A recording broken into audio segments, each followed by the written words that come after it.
Hello, everybody. Welcome to Darren After the Credits, number 52. I'm your host today, Darren McClymans, and I am joined by my friends, Taz and Darth Bunyan. Hello, gentlemen. How are you guys today? Hello there. Hello there. Nice. I was like, ladies and gentlemen. Actually, no, just gentlemen, actually. How's it going? I'm doing well. How are you? I am good. After a little bit of a hiatus, we're back in action. Yes. A very exciting episode, actually, because the last time we said farewell to our good friend Superman and Lois, which, you know what, was a very sad and emotional episode. Actually, it may have been one of my favorite episodes that we have done of this specific show, just because I felt like it was a very real and like vulnerable episode. We kind of like put ourselves out there a little bit, really talked about how that show ending was kind of affecting us in a way. And this is also a very special episode because we are officially talking for the first time ever the DCU, which I mean, I think both these gentlemen here, we've done a lot of prep for like the DC universe, especially Taz when we were on the pipeline together. Like, felt like for like 4 months straight we were like prepping the like DCU.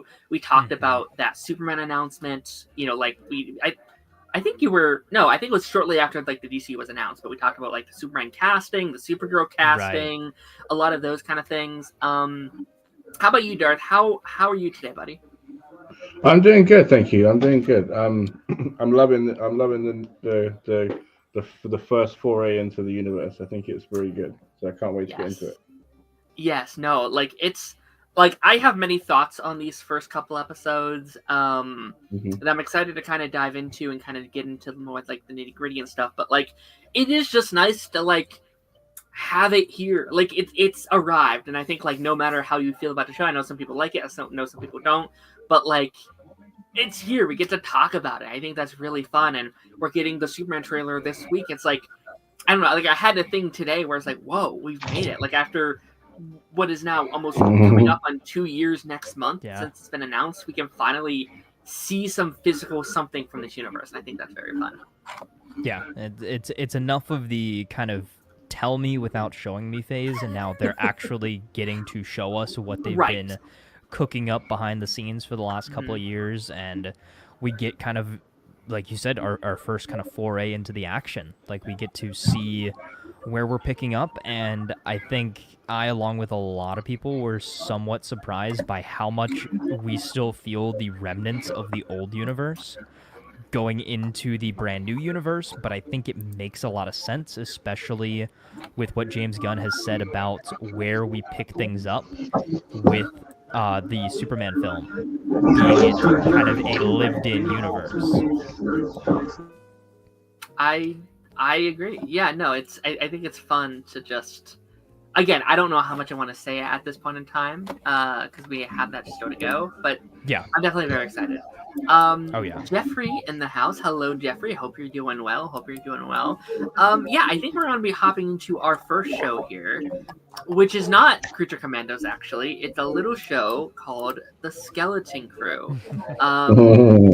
Now, The Skeleton Crew is the next Star Wars series. Now, let's do a little bit of like homework just really quickly.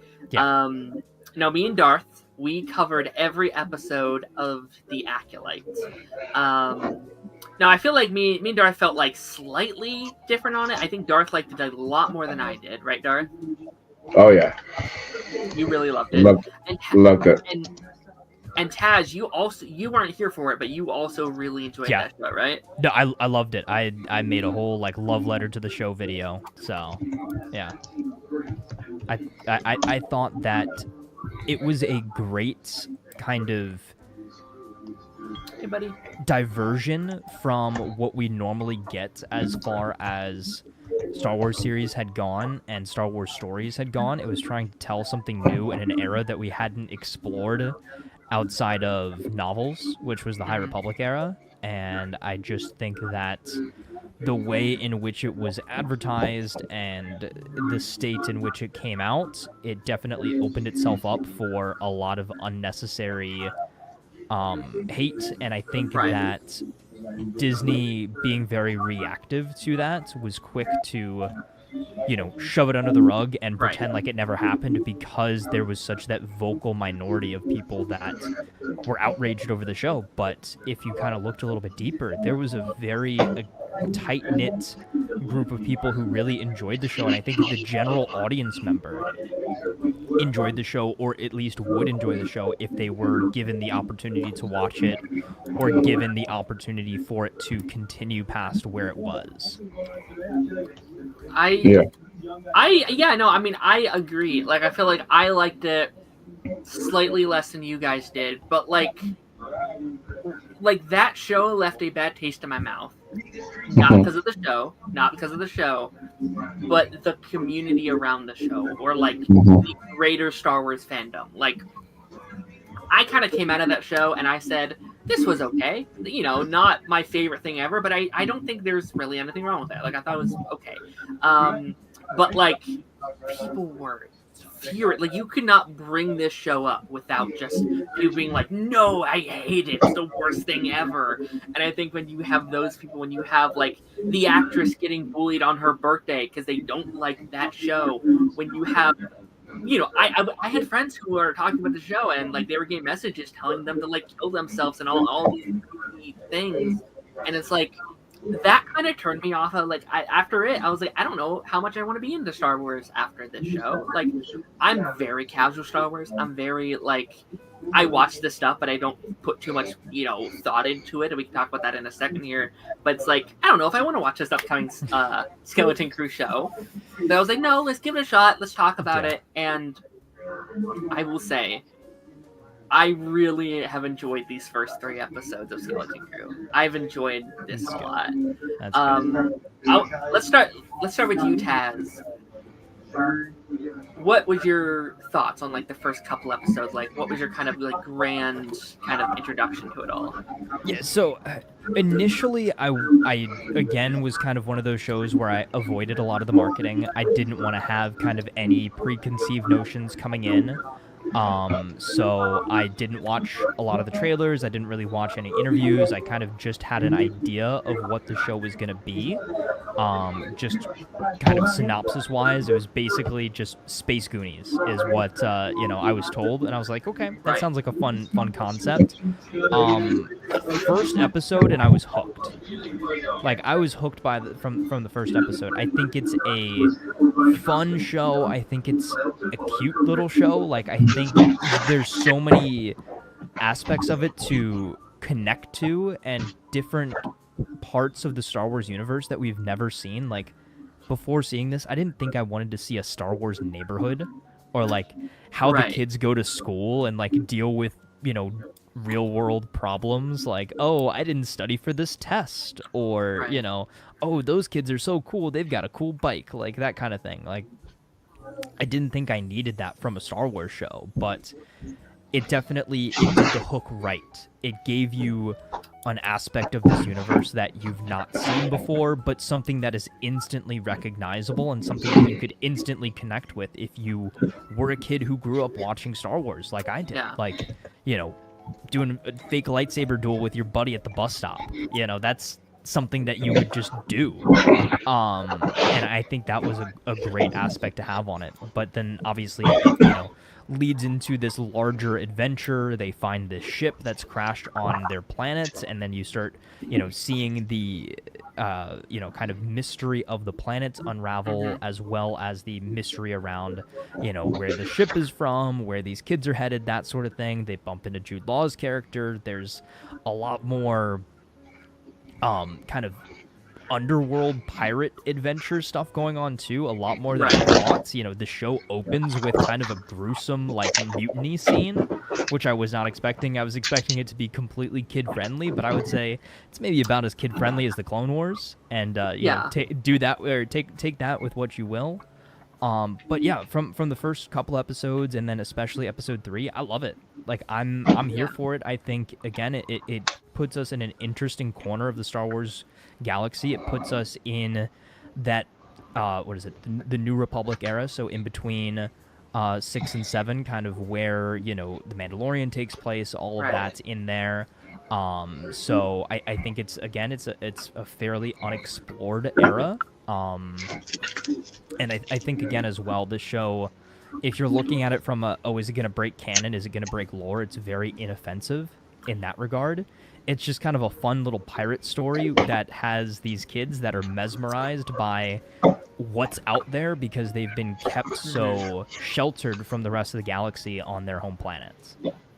Yeah, I agree. How about you, Darth? What's been your kind of feeling on the show so far? Fairly relaxed up until this point, if I'm honest. Okay. I knew it was going to be like heavily aimed at kids, which I was fine with, but it wasn't like making me in a massive rush to go like to see it, if you know what I mean. And I'm not gonna lie, like it took me a little bit to warm up to it, just a little bit. Okay, that's fair. Just a little bit, but now I'm here. I'm on the train, and I'm ready to go. I do have some criticisms, but that's me being like that guy. You know what I mean? Right. Because one of the things is that they're trying to change the law to the Force and the Jedi themselves. That has been made apparent in this, and this is like one of their first ways of like getting it out there. Do you know what I mean? Because it's something people are going to watch, it's something people are going to enjoy, but they're not putting it into a movie. Do you know what I mean? Because say, for example, they started episode 10, right? And then they put in the retcon to the Force that anybody can be a Jedi with enough practice. Anybody can use the Force. I think that movie would suffer for it. Do you know what I mean? But if they say, oh, this is something we've already been laying a thread for, like just go check your lore kind of thing, then it's safer, if you know what I mean. I would like to argue that and say that this has been an underlying theme that's always been in Star Wars. If I'm not mistaken, this is something that even George Lucas has gone back and said. I don't trust that man for nothing. They even explored it in Ahsoka with Sabine. So this is not something new. Okay. Let's change that. It's new because it's Disney. Okay. If we're talking LucasArts, Lucasfilms, no, not everybody is a Jedi. Not anybody can train to be a Jedi. It is a new concept. It is a retcon for the Force. Yes and no.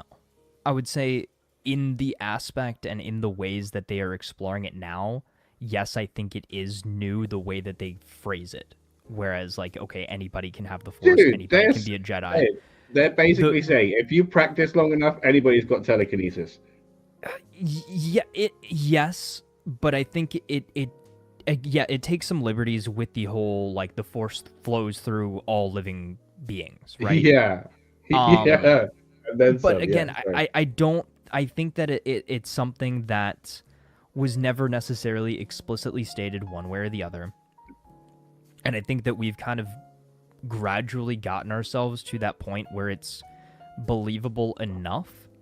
But again, I still think that the biggest takeaway from that is the fact that no matter how hard you train, you're not going to be Anakin powerful. You're not going to be Luke powerful. You might be able to pick up a rock here or there. You might be able to, sense some things through the Force, but you're not going to be a Jedi just because you read some books and want to move objects with your mind. There's still the innate kind of genetic component to it as well, and I think that still plays the largest role. We still have varying power scales. Right. I hear that. It just changes what the Force is, in my opinion. Okay. You know I definitely see where you're coming from. I just interpret it slightly different. Yeah. I just don't care. Yeah, that's okay. That's okay. And you're 100%. No, you're 100% entitled to that. And I totally see why you believe that, and I think a large majority of the fandom believes that as well. Yeah. The thing is, it's not that I'm clutching my pearls and I'm saying, right, that's it, I'm out. I'm done. The whole genre is done. That's it. They've ruined it all. It's just, it's not a direction I would have taken it. It's going to be very interesting to see what they do with it, especially like down the line, because that creates like a lot of opportunity for Jedi and Sith. Oh my goodness!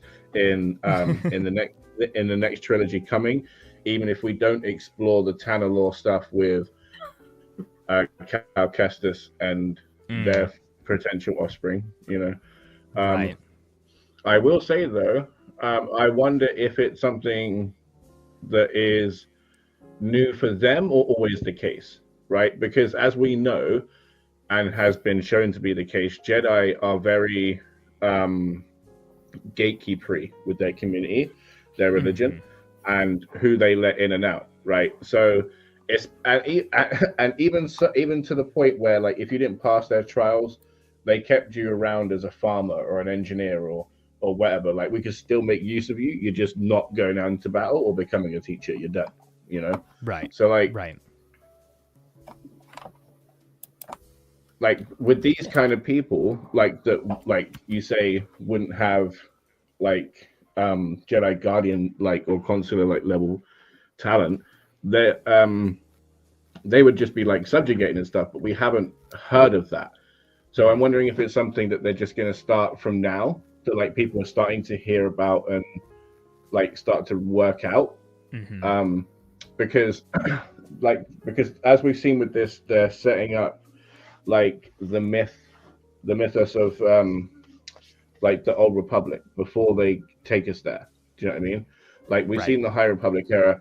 Now they're giving us the myths and the stories of what we're going to be seeing when they release the trilogy for the Dawn of the Republic. So I'm wondering how they're going to do that. Are they going to be bringing it back with them, or are they keeping it now and going forward? Do you know what I mean? Like, how much do they want to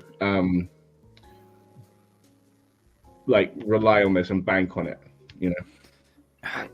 I think it probably all depends on, as much as I don't like to say this, it depends on reception. I think they're putting out feelers. I think they're dropping little hints at like, okay, we could take the story in this direction. We could delve a little bit deeper into the Old Republic if you guys are interested in that. We could delve a little bit deeper into this current era if you're interested in that. I know that the sequel trilogy is going through some rewrites. I know, the whole idea of where the Mandoverse is going is always kind of in flux as well. Is the Mandalorian and Grogu movie the end of it? Are we still getting this, Heir to the Empire movie with Thrawn? Are we getting an Ahsoka season 2 and season 3? Like, what's going on with that? I think that Star Wars or Disney and Star Wars is still in a really weird spot, and I think going back to The Acolyte, what happened with that show is so unprecedented for them.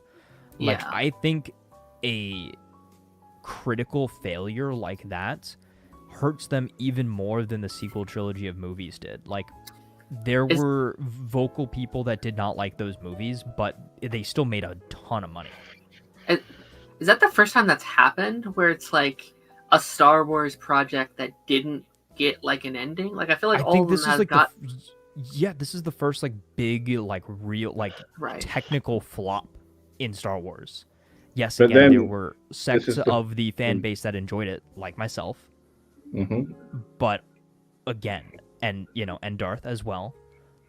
But then the vocal minority of people that hated it so much that caused Disney to be like, okay, we're gonna completely 180 shift directions, and now we got to figure something else out.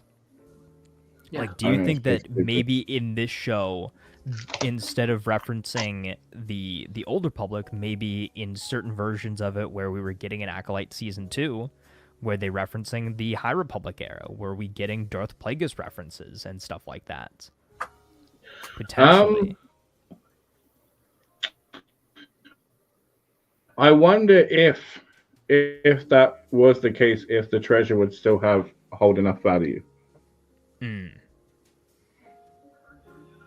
Right, if it wasn't from an era so long ago.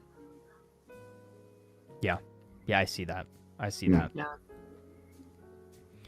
I mean, I think the question too is there really even a treasure, or has this society just created some crazy myth to like block out all of the galaxy? Like, they don't even know that the Galactic Civil War happened. They know nothing about the Empire. They know nothing about Vader. Yeah. They don't know anything about that, which surprises me as to why they know about the Jedi. Like, does their history stop at like the High Republic? Right. That's a possibility. Maybe they think that they're still in the High Republic era, or they think that they're still in the Old Republic era or something. Like, they think that they're much further back than they actually are, which is kind of why everything is so, you know, so crazy, so fresh, so new. But I think that I didn't realize that this show would be as big of a mystery as it is. Yeah. But you do, like I said, you've got the Goonie aspect. You've got kind of a little bit of like Scooby-Doo Mystery Incorporated kind of, you know, all right, we're going to pile into our mystery machine and go across the galaxy. Yeah, I think that's the aspect I've really enjoyed so far, because I do think one of the best things, I guess it's not technically the pilot, but like I think one of the best things you can kind of do is kind of set these questions, set these mysteries, set these ideas, and we get to have this kind of winding down mystery throughout the season. Being like, okay, who's this Jedi guy? Okay, what's the treasure? Wait, why can't we find our planet? Wait, why can't we do this? All these things, and it makes you be like, yeah, I kind of want to see where this goes. I kind of want to see this, you know, where all these storylines are kind of heading. No, like I guess I haven't kind of given my thoughts on it yet. Where it's just like, again, I'm very casual Star Wars. I watch them sometimes, you know, like I try and keep up with it for kind of like the sake of, you know, being caught up on pop culture and stuff like that. Like, you guys just went on a tangent. I was like, I don't know what they're talking about right now, but like, you are familiar with a Star Wars. Yes, I know like some characters. I know the main story, stuff like that. But like, I was kind of sucked in instantly, and I do think it is probably that like that Goonies, that E.T., that like Adventurers kind of like very 80s movie template. Which, Sandlot. Very Sandlot. Like it's you know, I grew up in a lot of like 80s and 90s movies, so like very instantly there's like a nostalgic here. There's like a nostalgia to this world that I think is really cool. Like I really thought it was really cool getting to see a more modern kind of like Star Wars community. And like I was talking with someone that's like, this can't be Star Wars. This has houses and this has blah blah blah. This is blah blah blah. I was like, too many bricks and screws. Yeah, and I was just like, but who gets to decide what is Star Wars and what's not? Like, I think this idea that there are millions of planets in this universe, and not one of them slightly resembles Earth, I think is very silly to me. Like, and I think that's like, okay, yeah, see, yeah. So it's like I don't know, like I had no problem with that, and I thought like I think that was such a fun way to make us like relate to these characters so early on. Like seeing these kids kind of, you know, like play with their lightsabers and have the action figures and like be like almost like for school and blah blah blah. Like, I thought it was such a like thing to make them look back at our own childhood and be like, oh, we're them. That's crazy that they've done that. So yeah, no, I really like the first couple episodes. Like, again, I think it's a fantastic pilot. I think it does all the right things to kind of set that adventure on its way. And then I think each episode has kind of like elevated itself in such a way where I think, oh, scratchy kitty. But like I feel like each one has kind of like elevated itself to such a way where I don't know, like I'm curious to see kind of where the story kind of continues from here and how they build on to it. Because how many episodes is it? Is it 6 episodes or is it 8? I don't know. Let me look it up. I can look it up really quickly. See, what I like about this is the the stuff with 8. What is okay the like the purpose or the machine or whatever that everybody does when they grow up. You know what I mean? They all have something that they do. They're all a part of it, like ants. You know, the purpose or whatever. Everybody's a part of the purpose. That's really interesting because that feels incredibly cult-like, and yeah, how a whole planet has managed to stay just outside of yeah, but like without any contact as well with the outside planet for who knows how many generations, without resources.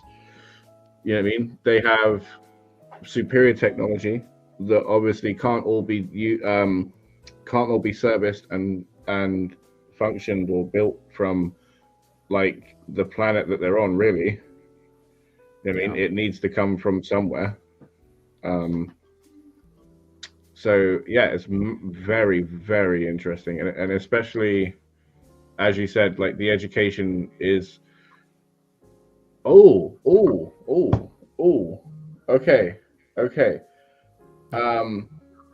So Gears are turning. maybe, right? It's a little bit like one of the countries in our world, right, where the education's one thing in the border, right, and then it's something when you get past like a certain level, and then you get to leave, right, because they were talking about math equations for inside and outside of the bubble, the gas cloud, right? Why would they need to know that if they're not doing anything outside of the bubble? Right. So, like, I mean, do you think even like the adults? Do you think the parents know anything about the outside world, or it doesn't have they seem just like been? it. Yeah, all the parents. Everybody's been. Yeah. I feel this is the thing. This is the thing about that other country as well. I've had the same question, right? There has to be like a certain level and number of people that have to be in on it, right? Because there's no way that you can get everybody. I mean, or how long has this society been going on? Because there's a possibility that the original creators of this society are long gone, and it's being run by these like, I don't even know what you would call them, like the support robots, like the droids that are controlling everything, and like maybe it's just kind of like a self-running society now. Is like these kids grow up and they're taught a way to run the society, and then they become the adults and they teach the kids how to do it. So it's just a vicious cycle of becoming a cog in the machine and not questioning what else is out there in the galaxy. I mean, until these, four very curious kids decide to go on an adventure and then crack the entire thing open. And like, because there's only so long, like I agree that would be fascinating to see, right? But there's only, like, say for example, like it works in some sort of pyramid level, because if there's more than one person at the top, they're sitting there talking to each other like, hey Steve, like, have you been behind this door? have you seen the boss yet? I haven't seen the boss yet. Do you know what I mean? So it's got to be like minimal contact kind of thing at the top, if that's the case. And then at that point, at some point, one generation of somebody is looking behind that curtain to see the Wizard of Oz. Do you know what I mean? Like, there's no way that's where we're headed. Yeah. The question is, like, how long then, right? Because that pirate ship, I need to know how long that's been there, right? Because that's where he found the gold as well. It wasn't even like on the planet per se. It was on the pirate ship. So they found the treasure. No, the gold was the or I guess the credits. That was from the kid's father. That was just his lunch money, remember? Oh, is that? Yeah. Okay. Yeah, so this is just their currency. So it's not how long has that pirate ship been there? Yeah. But I think that brings up a good point, though. They mentioned how it's not like old Republic credits or new Republic credits or anything like that. It's like a completely different currency. So how ancient is this currency that they're using? Right.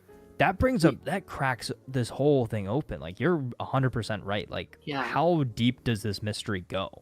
Like, how long has this society been running in this way? Outside of the normal bounds of the galaxy. Like I don't necessarily want to draw comparisons to Clone Wars and things, just because everything doesn't have to relate back to Clone Wars. But in the same way that Mortis was outside of time and space, this is very much so like. Do you think that there's maybe some sort of like mystical element with it as well? Because in Ahsoka, they kind of leaned into like the magic side of things with like the Night Sisters and things like that. Like, do you think that there's some sort of maybe mystical, magical element to this planet? I don't know. I think like they're talking about like nebula gas and they're like hiding in plain sight, maybe. Which is like maybe someone just like it turned left instead of right, and then they just crashed into the planet. Maybe, I don't know. This whole thing's insane. And again, to what purpose is the purpose, right? To keep everybody there and like just milling away on their little machines and doing their little data sets. Like, what is that for? Who is that for? To what goal? For how long? Is that just going to keep going? Is that like that movie where the guy's got to just keep spinning the grinder until somebody says stop? You know, like it's very Lost, where it's like you have to press this button every day or the whole island will explode. But it's like, yeah, but we have no proof of that. But it's like, but do you want to take that chance? It might. You have no idea, so you have to keep doing it. Yeah, that's a good point. Yeah, no, like I feel like just so far, like I feel like this has the potential to have some really cool storytelling about just like, I don't know, just like the government's like toll on a society. And like, if you think about it, it's not that different from like our society. Like, we can't get on a spaceship right now and go visit like the galaxy. Like, our government kind of like has the say for everybody, right? It's like, yeah, this is how it goes. Right. And so like, it's like we can't be like, no, that's not how it works. It's like, well, yeah, but that's like what we're telling you is what you're going to have to believe because, with that's all you know, right? So it's like I think there's some really interesting, I don't know, character stuff that we can kind of deal with, especially with these being young kids. And I think this being a show from their perspective, I think is really interesting about like what is right, what is wrong. Kind of like I think they're going to be at the perfect spot where like adults, they've kind of lived their whole life. This is kind of like just the way things are. They're not going to, explore much out of that. But kids, their minds are set like, okay, how can we change the world? How can we do this? They're always growing. They're always improving. And I think that's going to be a really, really cool thing to add. And I hope this isn't just a one season thing, because I do think already there's a lot of potential here to go outside of just a little 8-episode arc, right? It feels like these are kids I would like to follow for a little while now, because I think even if it's outside of this show, like I think it'd be cool to experiment, like maybe see them grow up, see them age, and maybe they go on to a new Star Wars movie someday in 5 years once they're a little older or something. Like I feel like, I don't know, I hope it's not one of those just like Disney Plus one-offs. I hope they have more to do there. Yeah. See, Eric brings up a good point, right? About once they hit a certain age, they're being told to put away childish things, and it's like they're dressed very equilibrium. Do you know what I mean? Like any sort of color or exciting thing is squashed, and it's all about put your emotion away. Like just fulfill the purpose, which is fascinating because I'm so curious as to what that could be, especially because like their planet's existence is a myth itself, right? And a story.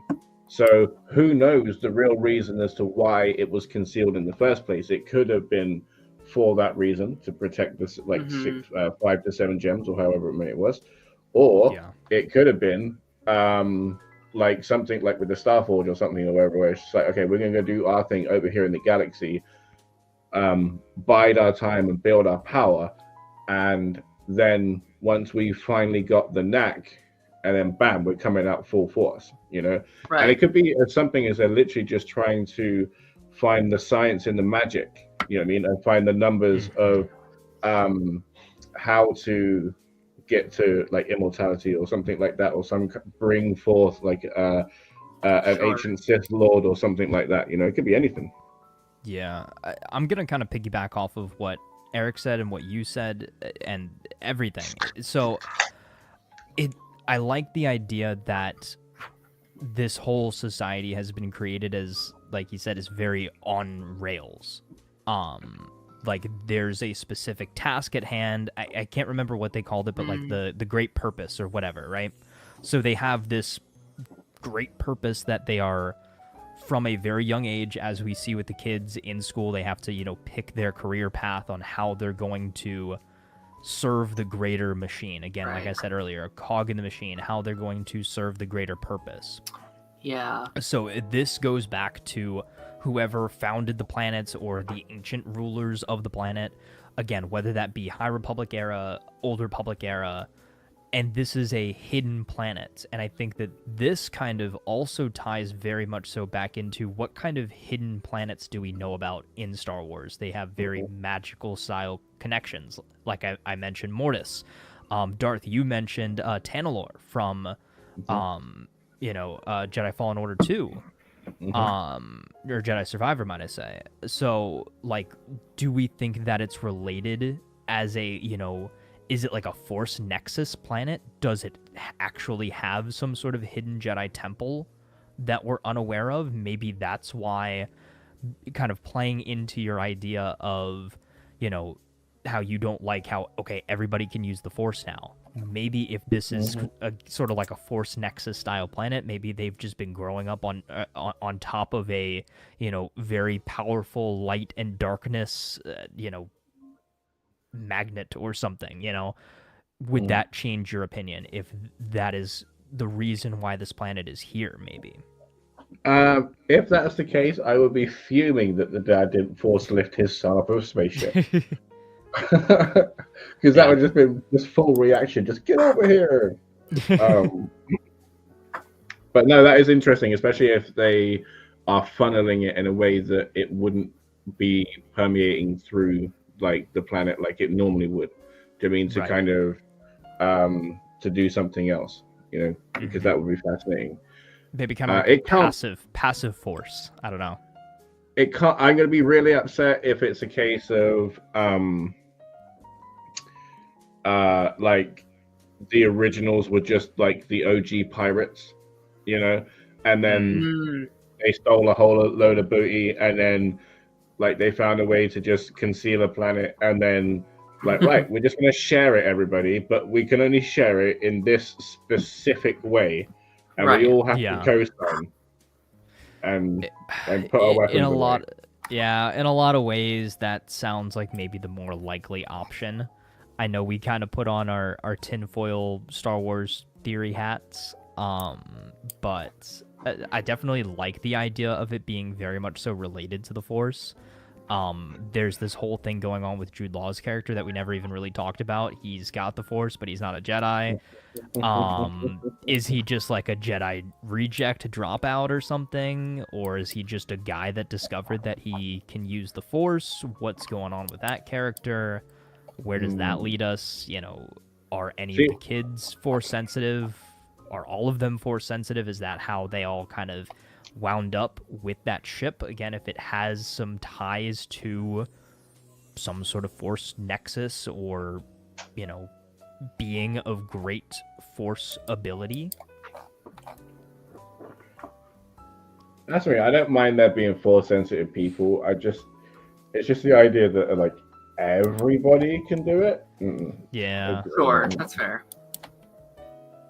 I am going to be curious, because obviously it seems like we're trying to bring, what is his name?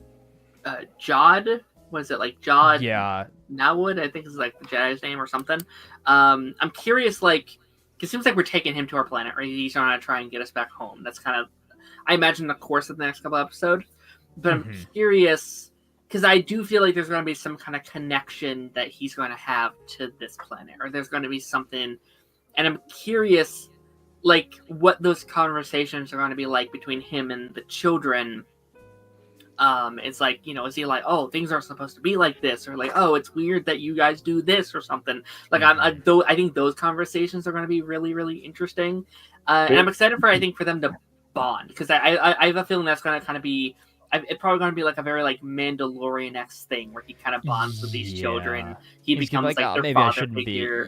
maybe I shouldn't be so much of a bad pirate guy after all. It's going to be the like treasure planet thing. Where it's like, I have the treasure, and he looks back and is like, shit, they're about to fall off the cliff. All right, I'll sacrifice the treasure for the kids. All right. Yeah, it's like what a band of lovable kids teach this pirate with a stone cold heart how to love again or something. I don't know. Like that's kind of what it's gonna be. I think they're gonna be a crew at the end of this. They're gonna be going through, and he's gonna be captain, and they're gonna be the crew. They're gonna be his mates. What are we? Some kind of skeleton crew?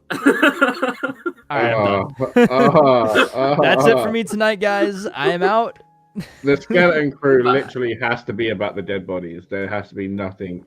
I mean, like it's got to be. Well, every time they said, "Oh, there's a skeleton in there," I was like, "Oh, roll credits."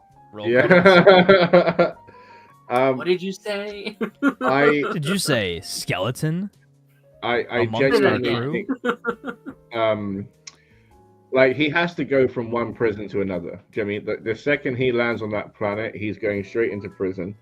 I feel like the father and the families are also going to be put, at least remanded and kept in confinement so that they can't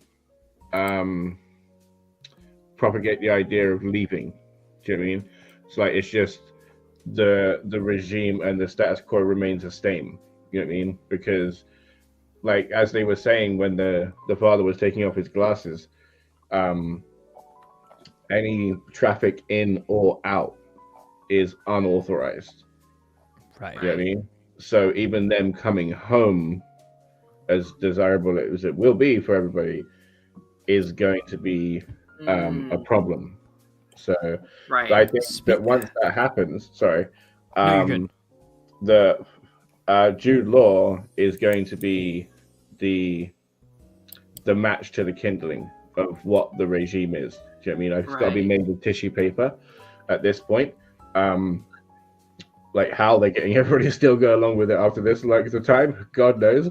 But I feel like he's going to be coming in, and then everybody's going to be seeing through it all. And then obviously, episode like 5 and 6 is going to be like dealing with the ramifications of that. I wonder if it's ever happened before, because again, like, it's like a city that seems very run by like androids and like drones and stuff like that. So like, I wonder if there's ever been an incident like this before. If they've opened up, they've been able to keep it wrapped up, because like this incident with the kids, they're like, I don't know, we're doing this, or I guess we're doing this. Like, it didn't feel like they knew what to do in this scenario. Like it didn't feel like there was people leave. Well, I don't know. I guess they're up there now. I guess bye. Like there didn't feel like there's no one going after them. There's no one whatever. So I'm curious if they have a plan for people coming back down. Like, what happens when someone finds their planet? Like, I don't know. I'm like, that's another thing I'm curious about. Here's my big theory, right? So I always have to have one crazy, wild, out there big theory. Okay? So strap yourselves in. What I think is that anybody who comes to that planet, again, we're playing into the idea that it's some sort of force nexus, right? Mm-hmm. When you're there, it does something to your memory of the greater galaxy. It makes you want to participate in this grand plan that they have, whatever it is, guarding whatever's on this planet, whether that be a very important Jedi temple, and that's where that force nexus is coming from, or even if it's a dark side temple.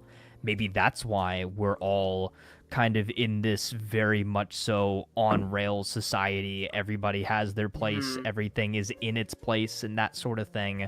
So maybe you're on this planet for long enough, and we could see that happen with Jude Law's character, is maybe you're on this planet for long enough and it changes your brain chemistry. Like, it changes your outlook on things, and maybe they see him kind of slowly, deteriorate from where, the scoundrel that they found him to, like, somebody, this place isn't so bad. I'm gonna become a part of the machine. Right. And these kids, because maybe they haven't been there or because they've grown up there, but then they've now experienced the outside world, they have kind of those two sides clashing, and they might be the only ones that can try to, like, you know, quote unquote break the spell or something. Maybe it's that sort of thing. Maybe it's, again, maybe not force related, but more so like Night Sister magic. There's a spell over everybody, you know, in the town or on the planet, I guess, so to speak. That sounds like it would be like a fun, like, 2-season kind of plan where it's like, if this first season is like kind of, you know, like trying to figure out what has happened to our planet, all these kind of things, I'm trying to get back home, and then maybe season 2 is trying to like break the system or trying to like reprogram the people of their planet or like in some way and figuring out that mystery. Because again, we're talking a lot of cool ideas, but we have 5 episodes left. Yeah, I've got an idea. Yeah, that's not as outlandish. Okay. Yes. So, in Star Wars lore, it is not uncommon for there to be abandoned supercomputers. Now, what if it's a case of it's like Futurama and there's just like a fembot in at the top, you know, just keeping the machine going because like the person that was operating it or whatever died, but the power that runs the machine is so great that it's just going through life cycles and life cycles and life cycles. And then that's why emotion, inquisitiveness, any creativity is stifled, and everybody is so robot-like. I like that. I could see that. Like, me and Darth watched a really fun episode of like Doctor Who this last, you know, during the year, and this idea where like there's a war going on, people are like fighting each other, there's always a war, but there's actually no war. These androids are just kind of programming people to think there's a war, so they're fighting nothing, but they think it's just like this program has gone on for centuries, and it's like it's just, that's how it's always been. Which I could 100% believe that, because again, it is so like you know, like robot like oriented, like there's robots teaching their kids, there's robots, you know, like as the police system, there's all these things. It seems like they're in charge of the society. So maybe, again, to them that's probably not weird, because that's probably how it's always been, or like, you know, for a couple generations. But again, I'm curious for like Jude Law's character to come in being like, why are they running everything, guys? Like what's going on here? Yeah, I think a little bit of everybody's addicted to it. Sorry. Yeah, I think a little bit of symbolism too. The fact that, again, going back to the everything's on rails kind of thing, I really love that catch. But everything's on rails until you see they're on their way to school, and the girls on the bike go off the beaten path. They go into the area that they're not supposed to go, and then our main character goes in the area that he's not supposed to go. And that's what starts the adventure. So I think it's, again, to show you maybe you shouldn't follow this predestined, predetermined path that everybody's telling you to go down, is to choose your own path in life. And that's where I'll leave that.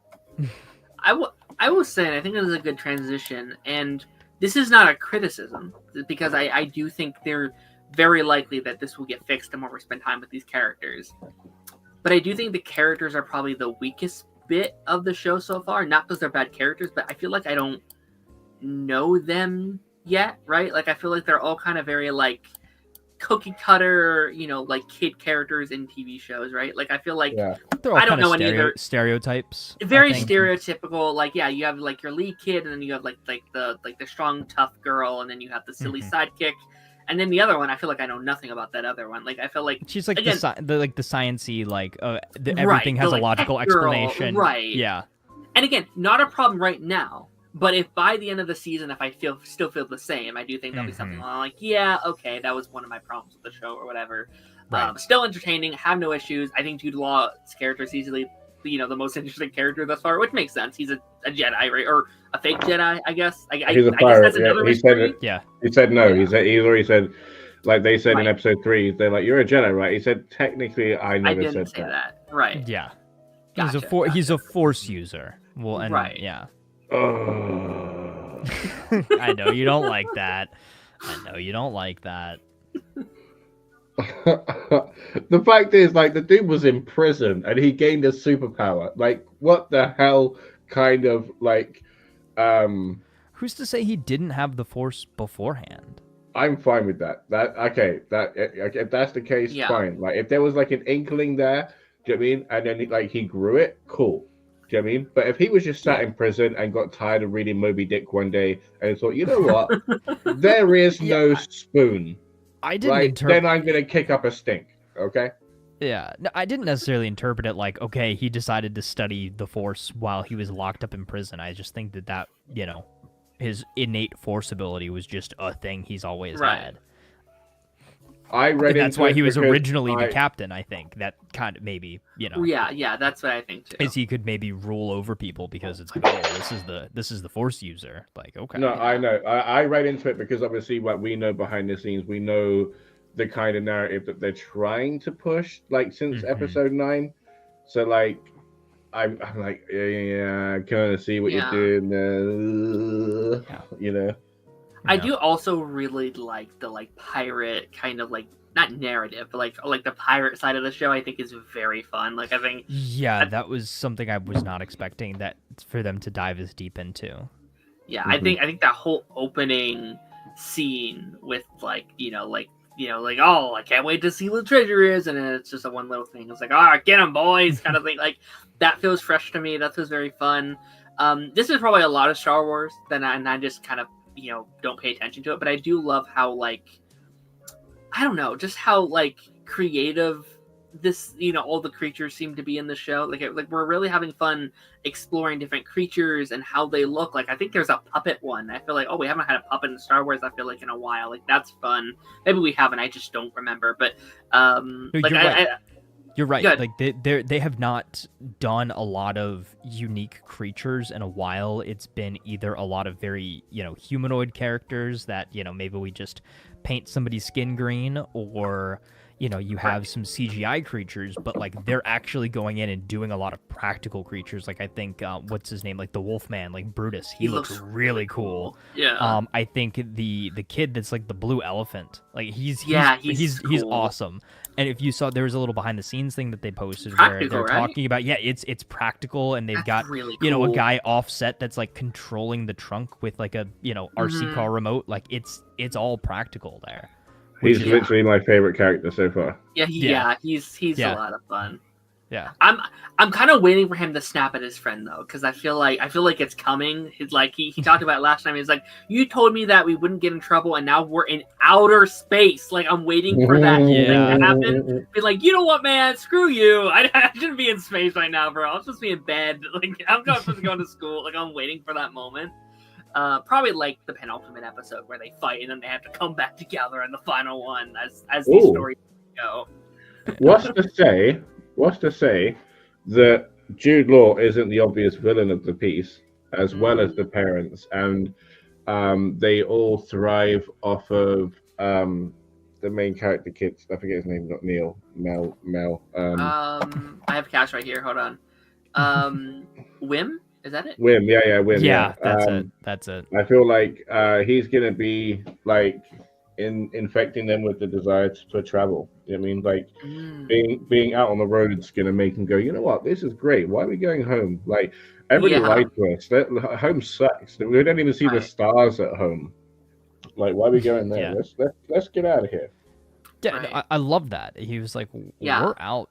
We're on an adventure. Let's make the most of it. And that's all he wanted. Yeah. Was to like do something that wasn't,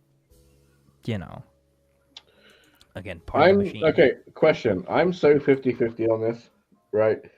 That lady who grabbed nepotism kid and was trying to run off with her, Finn, was she trying to help her or kidnap her? I'm so 50-50 on this. Like, it was such an aggressive help that it could have been like, I'm trying to help you, or it could have been get in my van. I don't know. Right. I think she was trying to help.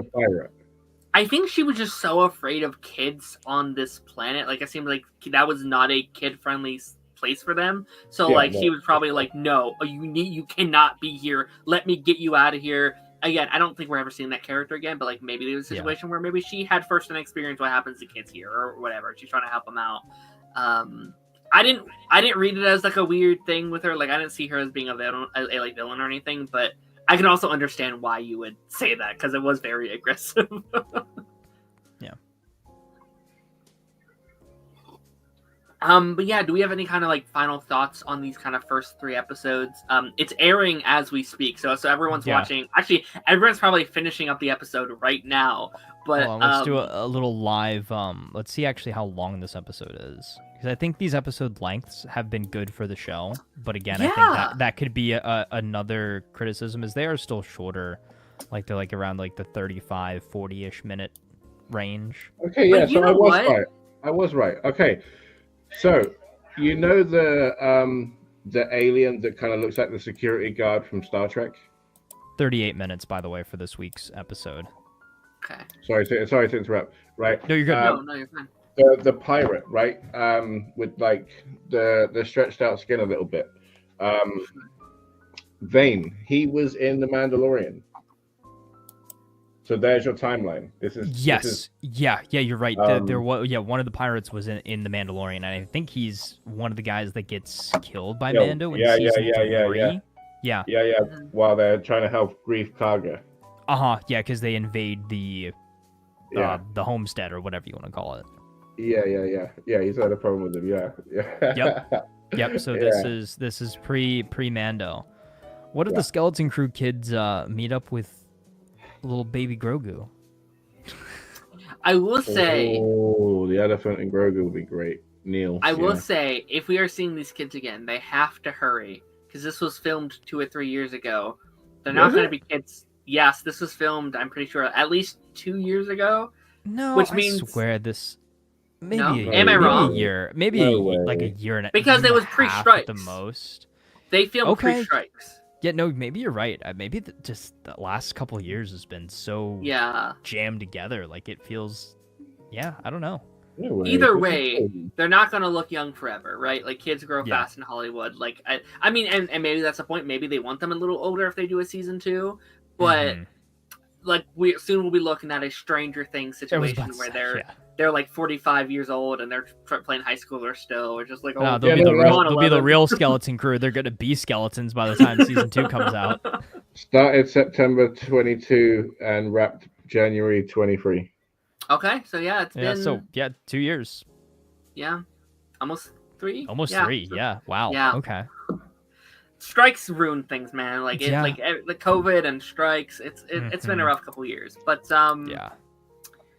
But yeah, no. I mean, I'm enjoying the show. I'm actively excited for a new episode, and that's rare for me in terms of like Star Wars. Like normally Star Wars is like fine, I'll watch it. Like I'll find time to put it on. But like with this show, I'm like, I can't wait for another episode. I'm ready to tune in. I do have to say, I thought this would be like, I thought I'd be rolling my eyes at it a lot. Like I thought it was gonna be like, there's like mini Jedi adventures. Like this is not made for me. I thought this is just something I've got to skip, right? And I've just got to be fine about it because it's obviously not made for me. It's made for kids. All right, cool, isn't it? But this is like a good show does. Hits like a lot of points for a lot of people. Do you know what I mean? Like this is for a wide audience. So And it preys on that nostalgia that you have for things in the real world, but it makes you nostalgic for things that don't even exist, and they're showing them to you in the show. And it's connecting those the dopamine receptors in your brain. And I think that's so unbelievably important. Like there needs to be a new jumping on point for Star Wars fans, for younger people, to kind of go on to. Like it can't just be like, again, Ahsoka's great and Mando's great, but like I feel like there hasn't been a lot of like new things for the next generation to kind of come up on, where it's like you could jump on the prequels for the first time. You could kind of do that with the sequels. And I feel like there hasn't been a lot where like, okay, this is how I am going to get into it. And like, let's be honest, there is a fear after the Acolyte got canceled where it's like, okay, we're making stuff that's separate from the Skywalker stuff. Not that I don't like the Skywalker saga, I think it's great, but it's like we exploring different ideas, and when that got canceled, I was concerned about like, we're kind of telling them that we don't want our original Star Wars stories. We're just telling them we want our same characters over and over again.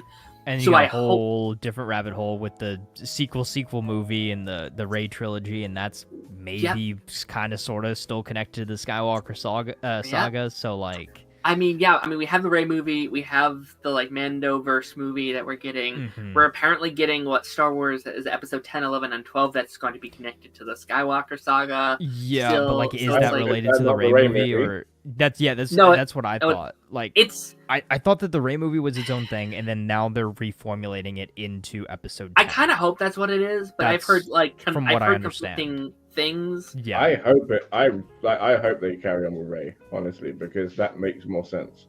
I like Rey a lot. Why would you just let her just go off into the sunset and then just like have to start all over again? Do you know what I mean? I get it wasn't like received very well, right? But the rumor.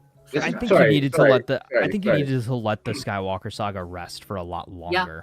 Yeah. I think come back to this character and say like 20 years, maybe. Like, I know that seems like a lot, but that's like how long it was in between, trilogies.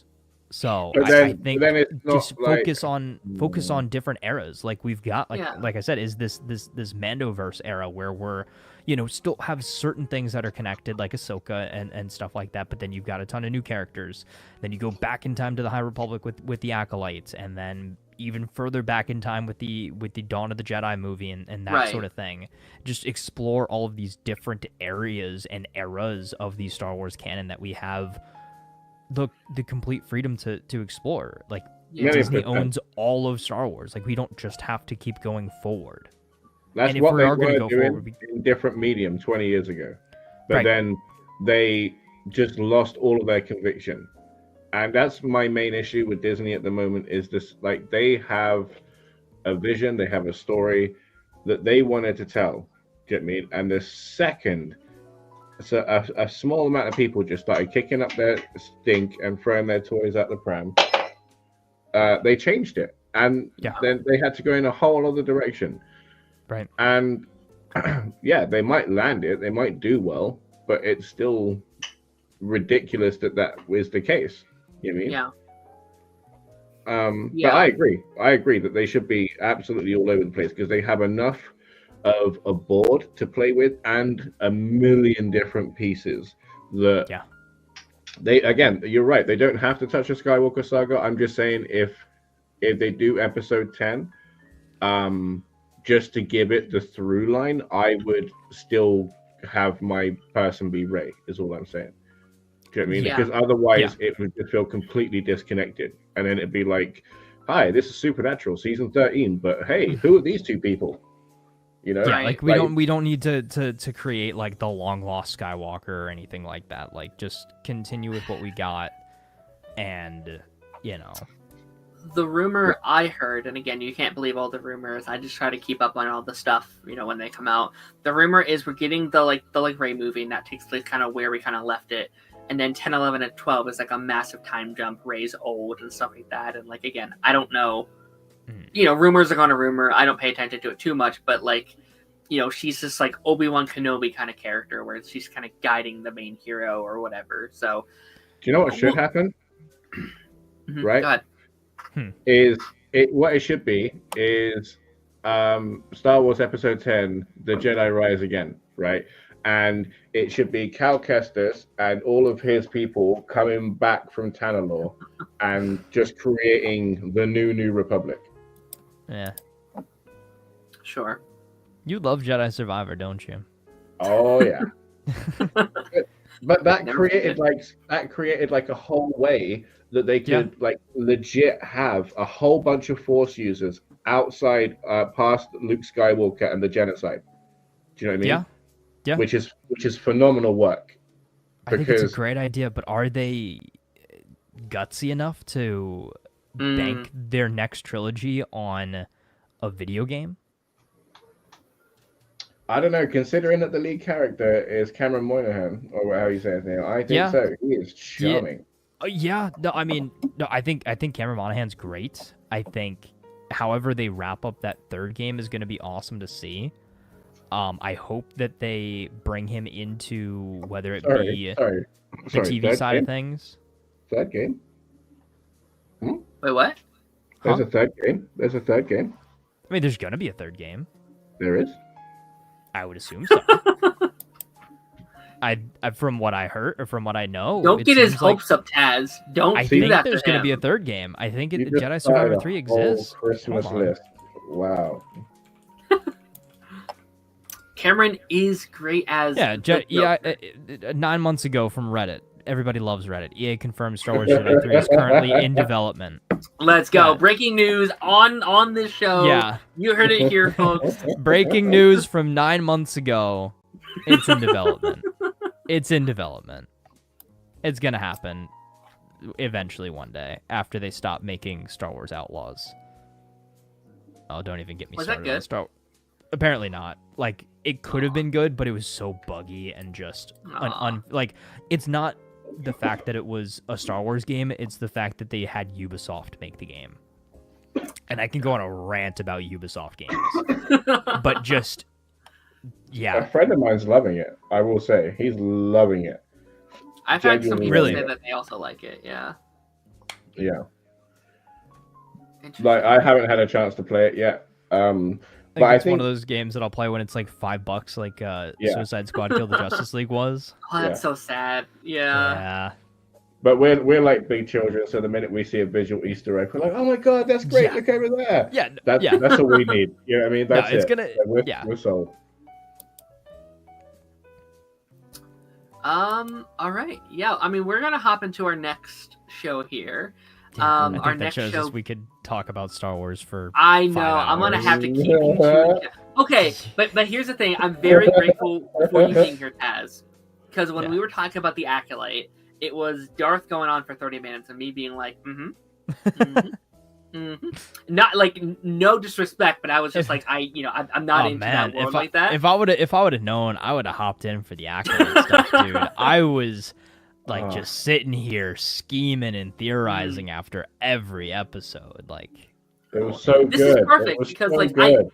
I only have like select opinions, so like I can kind of pitch it to you, be like, okay, here's my thought. Okay, you guys can go back. Pitch it to you. Okay, now you can go back. Dude, this will start my weekly telling of Darren to go fully watch Clone Wars as well. Yeah. Because I kept getting I tried to get her to watch Clone Wars and Rebels before Ahsoka came out. It never happened. You never did. I mean, I did come. I every couple of years I'll watch like 5 and be like, okay, this is really really good, and I stop again. I don't pick it up for another like year. It's just I'm sorry. I'm actually currently rewatching Clone Wars. I found like a kind of like a essential episode list. Yeah. I'll have to send that over to you. I think it's another Reddit thing. I have I have that list, and I think that's what kind of throws me off because I go by that list, but then I don't remember which one I stopped by, and I can't just like go on my Netflix and be like, oh yeah, this is the last one I watched or whatever. I have to be like, I guess I gotta restart it. I don't know. Yeah, no, it takes you start an episode like you start in season 2, and then you go back to season 1, and then you watch the movie, and then you go to season 3, and then you go back to season 1. But they oddly all connect for some reason, and I'm like, how did the show release like this? I don't remember it being this confusing when I was a kid. I mean, speaking of things being confusing, Creature Commandos has officially launched on Max, being the starts of the James Gunn's DC universe. My favorite thing about DC is lightsabers. I love DC's lightsabers. I'm gonna have to bring my my episode 2 Anakin saber up here one day and Dude, show it. We were just talking about the Acolyte. Guess whose this is? I'm struggling to remember characters' names on that show. This is my heaviest lightsaber, by the way. It's phenomenal. What's his name? I'm trying to remember his name. Soul. He was my favorite character. Master Soul.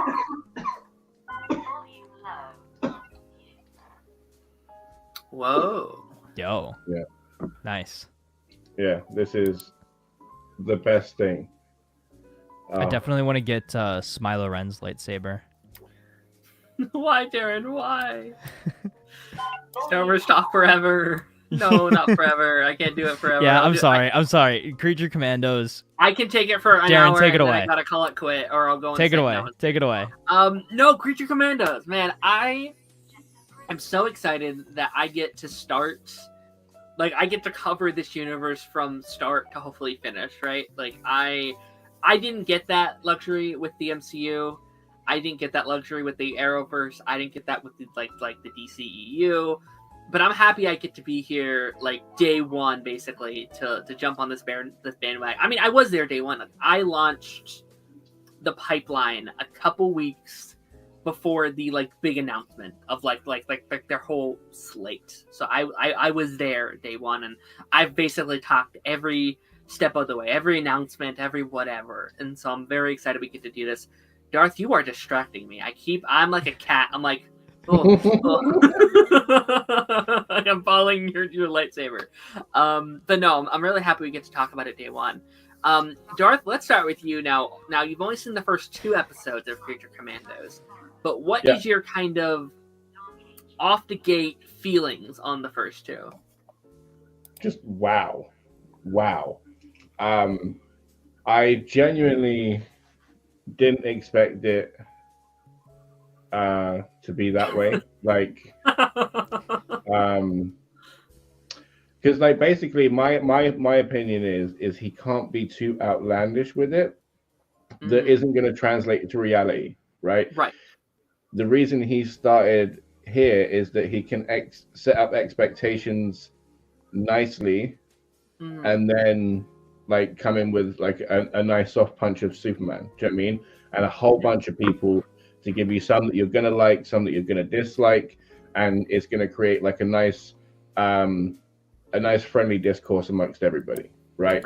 So I was very interested in how it was gonna look, how the fights were gonna be. Do you know what I mean? If it was gonna be very like animated fights or whatever, but it was something that would translate well to like it just looked like a normal fight, like that would be live action. Do you know what I mean?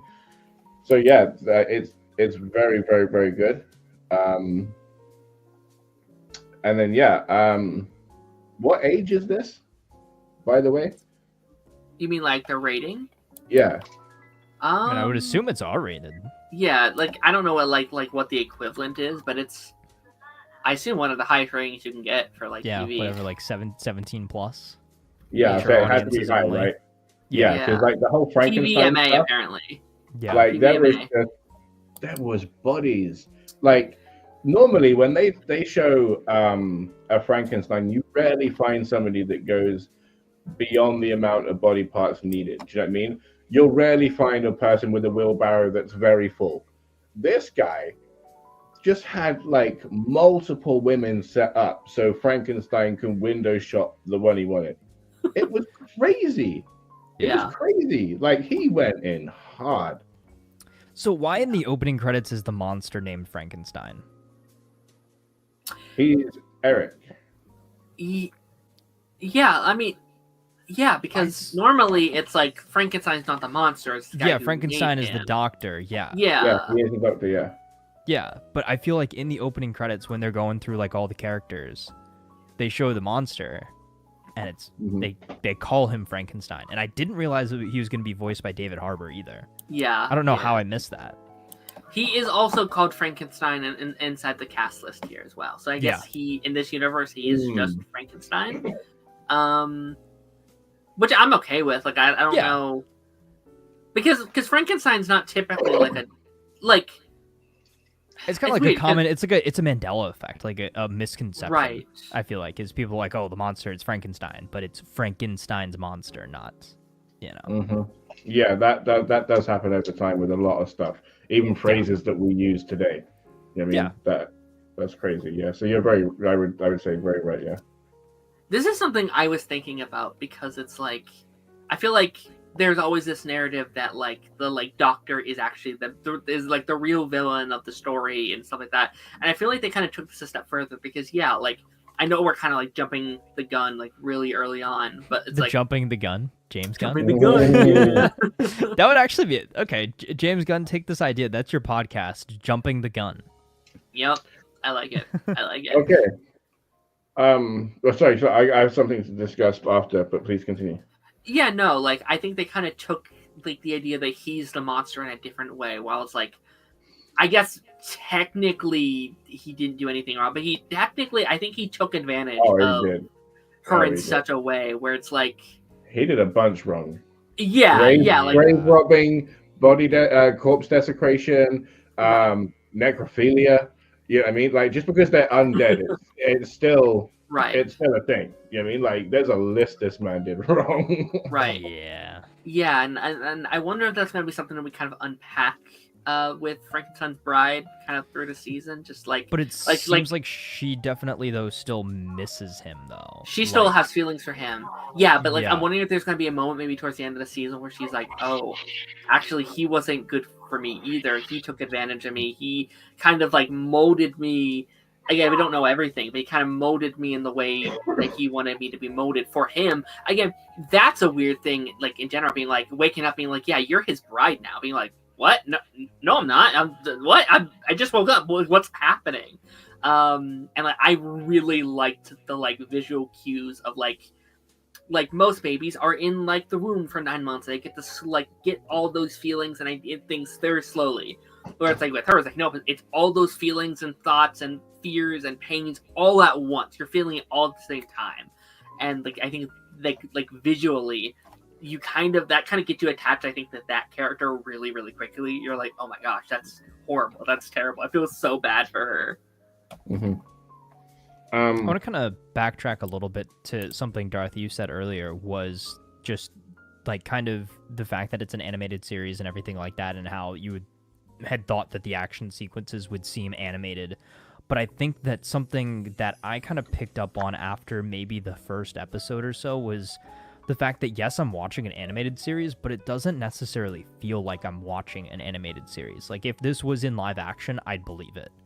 And the fact that it's animated, I still believe it. And I think maybe it's the fact that we have that connection. Like, we're seeing certain animated versions of actors playing characters that we've seen in live action. We're seeing the references to these live action events, both in the past and things that could take place in the future.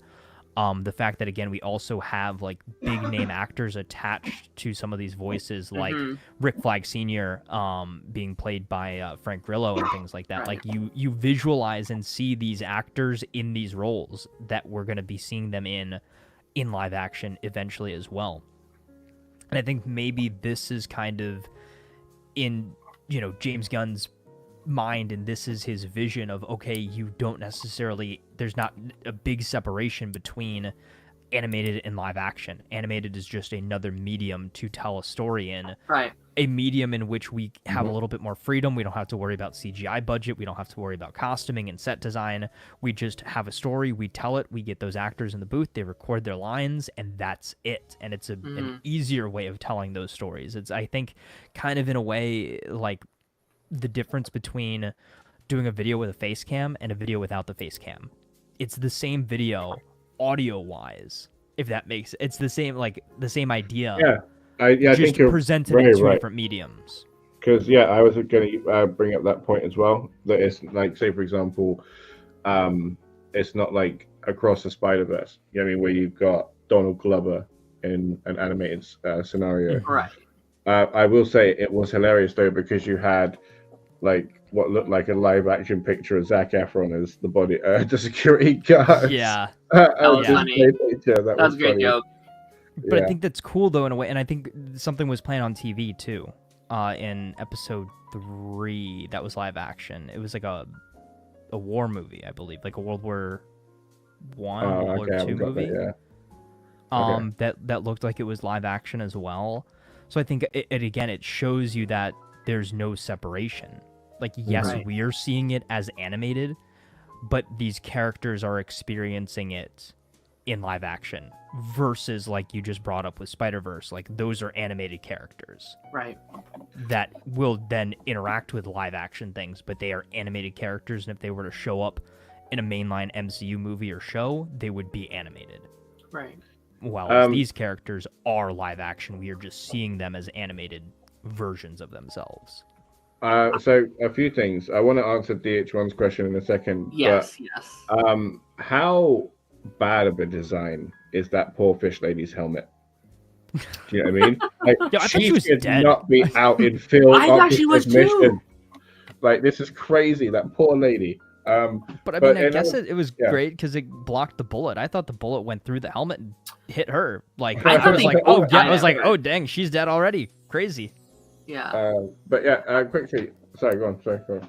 Yeah, no, I mean, I was just trying to bring up his comment. Like, I kind of want to read this because this is a big, I think, a topic we need to definitely talk about.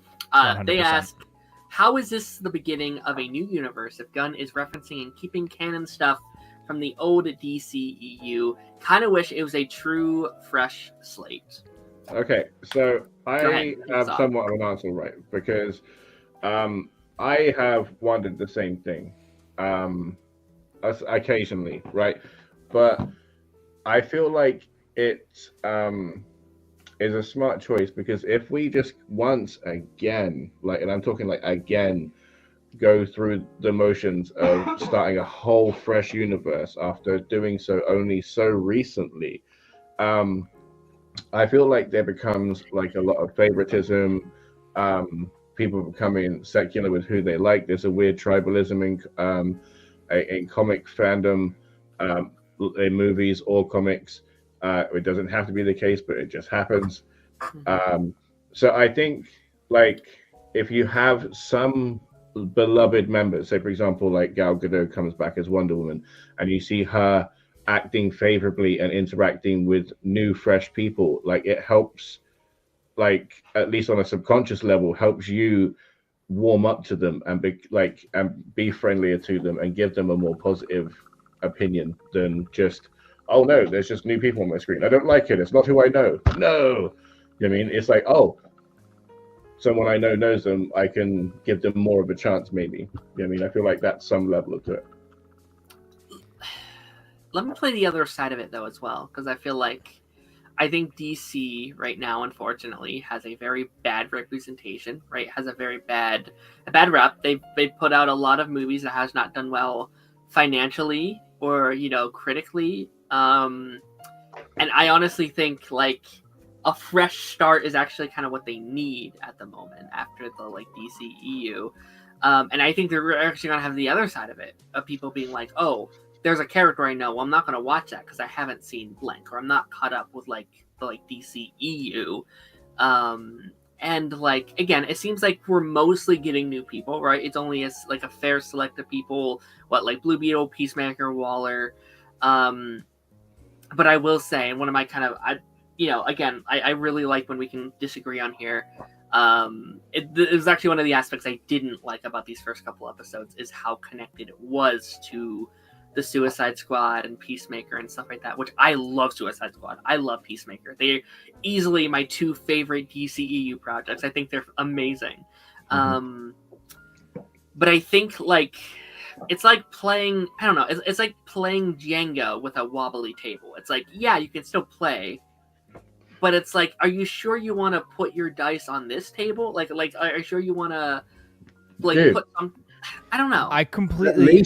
At least, quickly. At least this franchise has the balls to do it, right? Sure. Every time Marvel, DC, or anybody else has restarted anything, and they make any reference to anything before, it's, oh, this is another universe. You know what I mean? Right. They have no standing on this is what came before. I think that's a wonderful thing that they can actually say, no, this is ours. This was ours. We just fumbled the bag a little bit. We're starting a bit fresh. You know what I mean? And here we go again. Take two, everybody. Right. So, okay. I agree with aspects of both of you.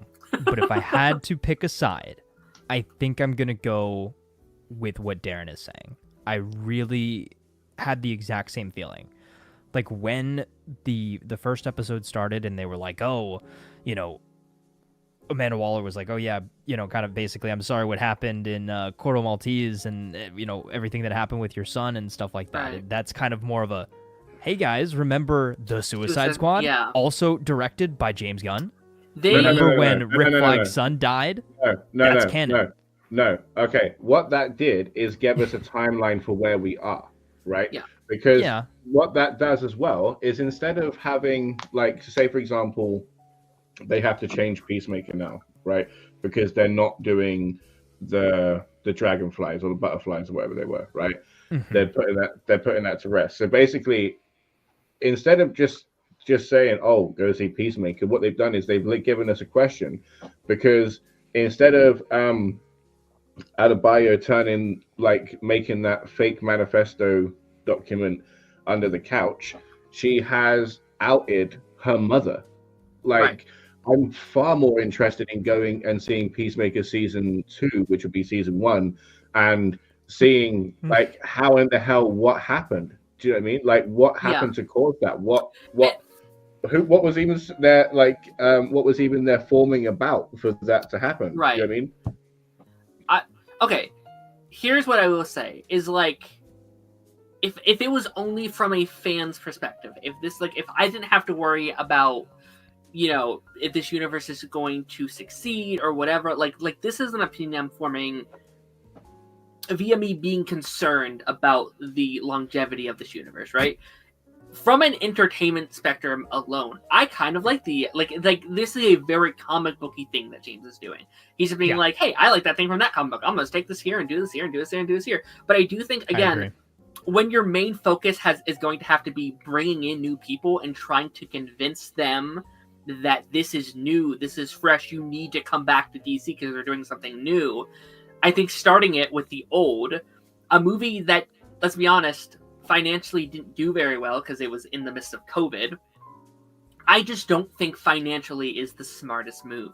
But I do agree with you, Darth, that, like, I like it in terms of, because again, I love Peacemaker. I love Suicide Squad. I like that I get to continue those characters because they're really, really good characters. Mm-hmm. It's just, I do have a worry with it. It's kind of my only thing.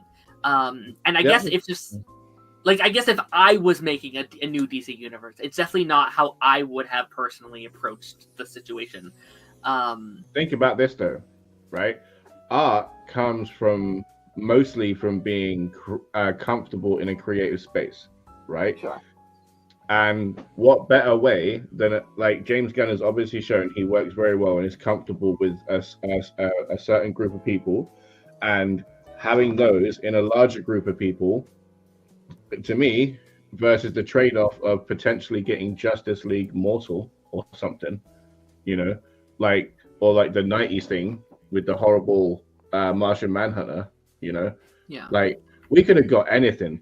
But we got some of what we know and a whole bunch of new. You know what I mean? Right. Like, as opposed to a potential entire train wreck because the guy felt uncomfortable at work because he didn't want to talk to anyone new. Yeah. Here's what I'll say. Here's what I'll say is, like, I love, and this is, I think this is going to be what makes the DCU so successful, hopefully. Gunn is so passionate about the characters that he has. He loves Peacemaker. He loves the Suicide Squad folks. He loves these characters so much that he, again, I'm, to, like, side on your thing, Darth, he's willing to risk it all to bring the characters that he loves back. The stuff that he's worked on. I 100% understand the like, wanting of, having worked on Suicide Squad, having worked on Peacemaker, and then not wanting to have to restart what he's already done. Like, he's already done 2 projects, 3 if you count Commandos, within the, like, DC universe, if you will. And then for him to be like, yeah, I'm just going to scrap those guys. Like, I can totally understand why he did this. I don't know. It's just, again, it's not how I would have done it, but, like, I also get, like, I can get both sides of it and, like, why we would kind of feel these direct different ways. How Like, let's be real. Yeah. Like, so yeah, go on. So again, like I said, is I lean more to where Darren did as far as this goes. I think the fact that we're kicking off this new universe by saying, hey, this, and this from the old universe, that's all canon. Everything else, don't worry about it. Yeah. It's a little bit of a odd choice, especially when, as advertised originally, James Gunn, I think originally he was like, nope, completely clean slate, nothing carries over, completely fresh. And I would have been 100% totally fine with that, even if you were to keep these actors in their roles. Like, Yeah. you keep, Viola Davis, Amanda Waller, you keep John Cena, Peacemaker. Right. Like, you keep these castings, but you're just like, okay, anything that happened in that old universe doesn't exist anymore. Peacemaker Season 2 is now Peacemaker Season 1 again. Yeah. It's Like that sort of thing. Or, alternatively, vice versa, you say there's some sort of Flashpoint thing. Like, maybe even still tie in the Flash movie and say, as a result of Barry changing the timeline, yeah. the main DC universe timeline is different. Certain things still happened the way you remember them. However, there are other things that are different. We have a new Superman. We have a new Batman. We have a new Lex Luthor. You know, the timeline is at a different spot. That sort of thing. Who's saying that? Amanda Waller No. or the credits at the start? No, I'm not necessarily saying anybody's saying that. I'm saying more so like James Gunn says that, just like as a blanket, like, hey guys, welcome to the new DC universe. Okay. Some of what you remember from the old DCEU carries over. Things like Peacemaker, things like my Suicide Squad movie. You know, that's all canon in my new universe. However, due to Barry changing the timeline and creating Flashpoint, a lot of things have changed. We have a new Superman. We have a new Batman. We have a new Supergirl. There's tons of things that we're going to be introducing throughout this first phase. So you might see some familiar faces, but in different places. You might see them in the same roles, but with different backstories. So basically, come along for this new ride. But again, do you think believe only half of what you've seen? And the Flash movie was that much of a bomb that he needs a PSA? Not necessarily in that specific way, but I think a press release or, you know, you find a character to give that sort of monologue. Like maybe that's a kind of thing like you get from a Batman or something like that. I think a great way to do that would be to have, like, obviously the next thing is Peacemaker, right? Or is it Superman? It's Superman's the next Superman is the next thing. So, like, I think the ideal thing would have been have Gal Gadot maybe voice Wonder Woman in an interaction with Cersei. Do you know what I mean? Maybe during the series. Like, that would be a good way to do it. Or, like, have a returning character come back but be obviously different. Right. Do you know what I mean? Like, and then, like, say, like, reference something but in a different way. Do you know what I mean? So like Blue Beetle could come and then talk about his origin, but like make a significant change that would like, oh, like I see what's happening. Do you know what I mean? Yeah, I agree. And again, I'm not saying this as in like, you know, I don't like the fact that they're doing this. I actually really enjoyed the show a lot more than I thought. I was like, oh, we're kicking things off with an animated show, like, kinda okay, cool, sure. Right. But it still has that James Gunn flair. Like, you can tell that it's a, you know, written by James Gunn project for a James Gunn new universe. I kind of hope that in a lot of ways you almost can't tell that James Gunn made this Superman movie, though. Like, I think that a lot of these unique directions and writing choices, especially the music choices, which I think we've kind of had our, you know, worries, you know, brushed over, you know, in a good way, you know, with that suit reveal and everything like that, and hearing the scoring and everything, and kind of having it confirmed it's not going to be, you know, a awesome mix soundtrack for Superman. But, and again, I have faith in James Gunn. I think he's a great filmmaker. I think he can make multiple different genres of films. But just the fact that all of his projects up to this point in the DCU have been very samey. Suicide Squad, Creature Commandos, Peacemaker all have a very similar vibe, and Superman has to be completely different from that. I 100% agree, and I think it's very apparent because we heard this was written before he even joined as like the CEO of you know, DC Studios. This was supposed to be one of the spin-offs from Peacemaker, right? One was Creature Commandos, the other one was Waller, and I think we're gonna feel that a lot with Waller as well, because I think Waller's gonna feel very similar to these shows as well. Yeah. But I feel like I think he also knows that. Like, I think he's very aware. Hey, I make a lot of the same kind of things because that's the style I like, but that is not going to be the style that we want to stick with for the entire universe. I think Superman is going to feel very different. I think the only reason he's doing Superman, because obviously he likes Superman, but also I think he wants to be able to set the standard that they can all lead off of.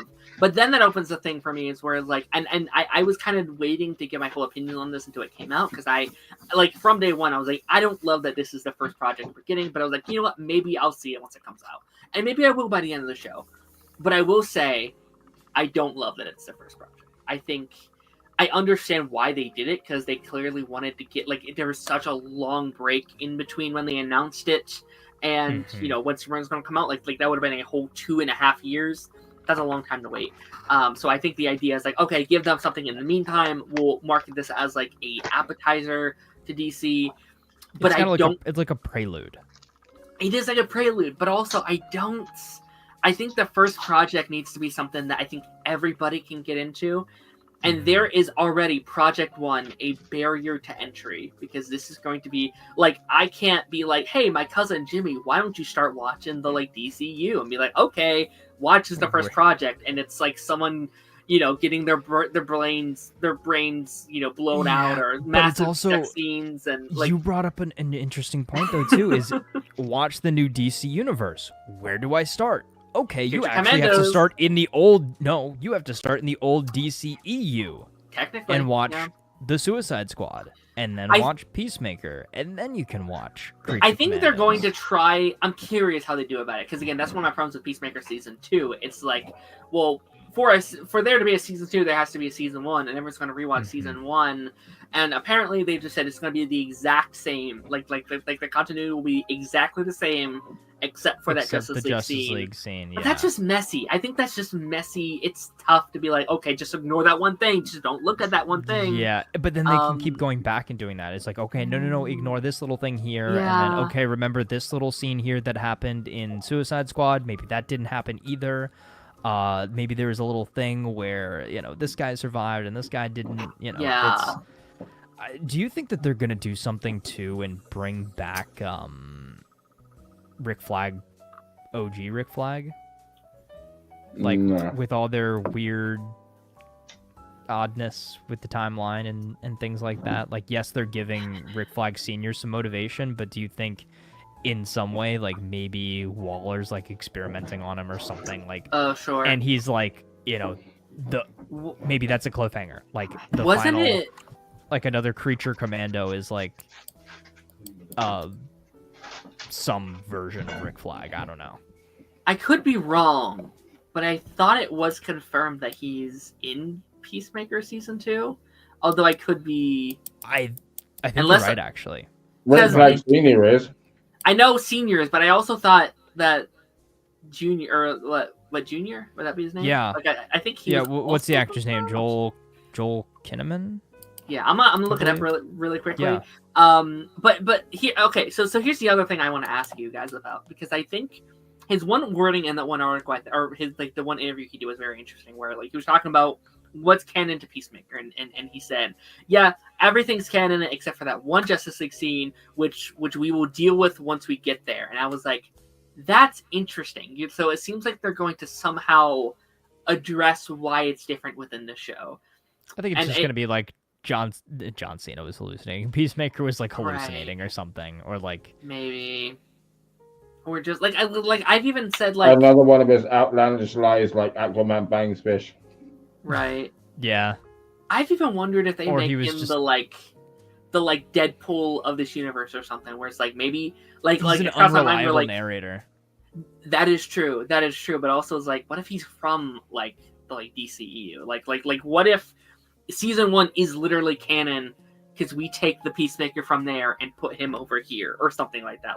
That's a lot of jumping through hoops. References the fact he's in a different universe. Right, yeah. It's literally oh no, I am in a different world now. This is crazy how similar it is, or something like that. But would you really do that with a character like Peacemaker? That's such an interesting story opportunity, but that you could do with so many other characters. You could do that with your Barry Allen and have it very similar to you know, the way that they did it in the animated universe after Flashpoint, you know, or even in, what do you call it, the Tomorrowverse.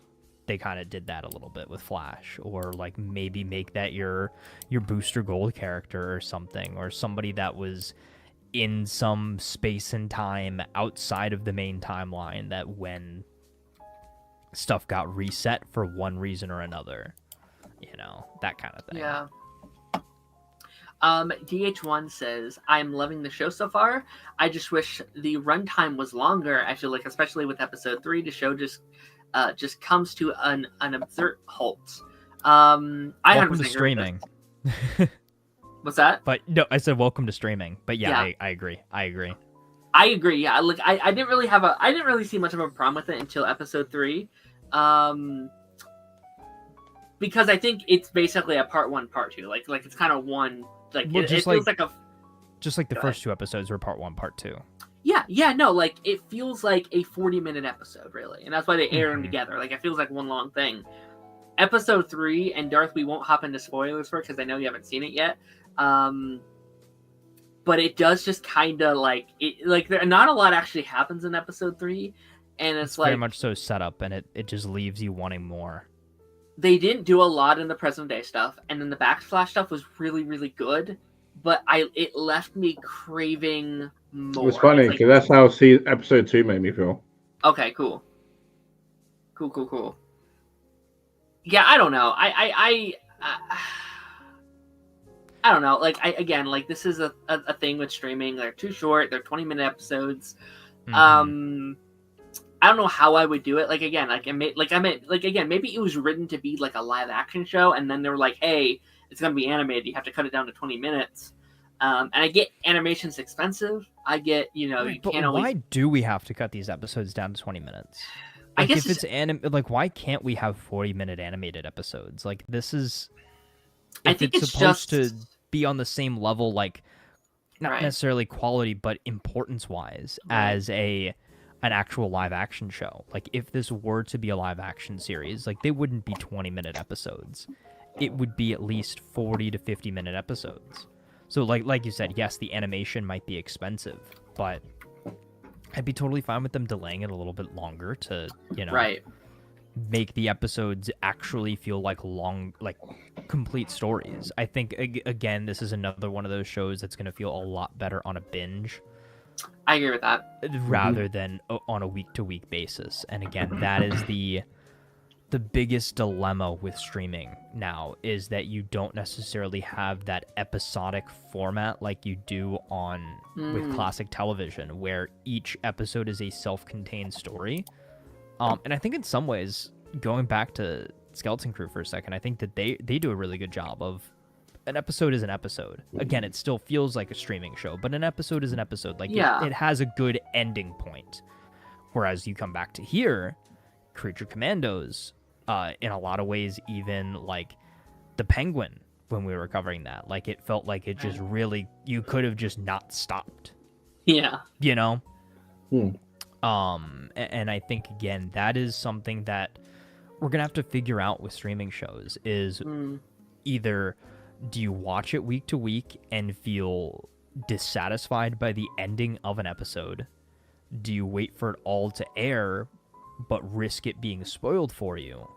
Or is there going to be some sort of behind the scenes change where they make those episodes more episodic? Or do we go back to just dropping everything all at once? And if you're lucky enough to have the time to binge watch 9 hours worth of content day one, you'll get through everything before it gets posted on the internet. Yeah, I'll be interested, because again, like, we'll see if this like continues to be a criticism comes episode 3, 4, 5, 6, and stuff like that. And apparently next week is like the biggest episode of the whole season, so I'm very excited for next week. Yeah, apparently episode 4 is insane from people who have seen it. But nice. Can I just come back to a point, that you made earlier, that I find fascinating, that I've been sat ruminating a little bit on.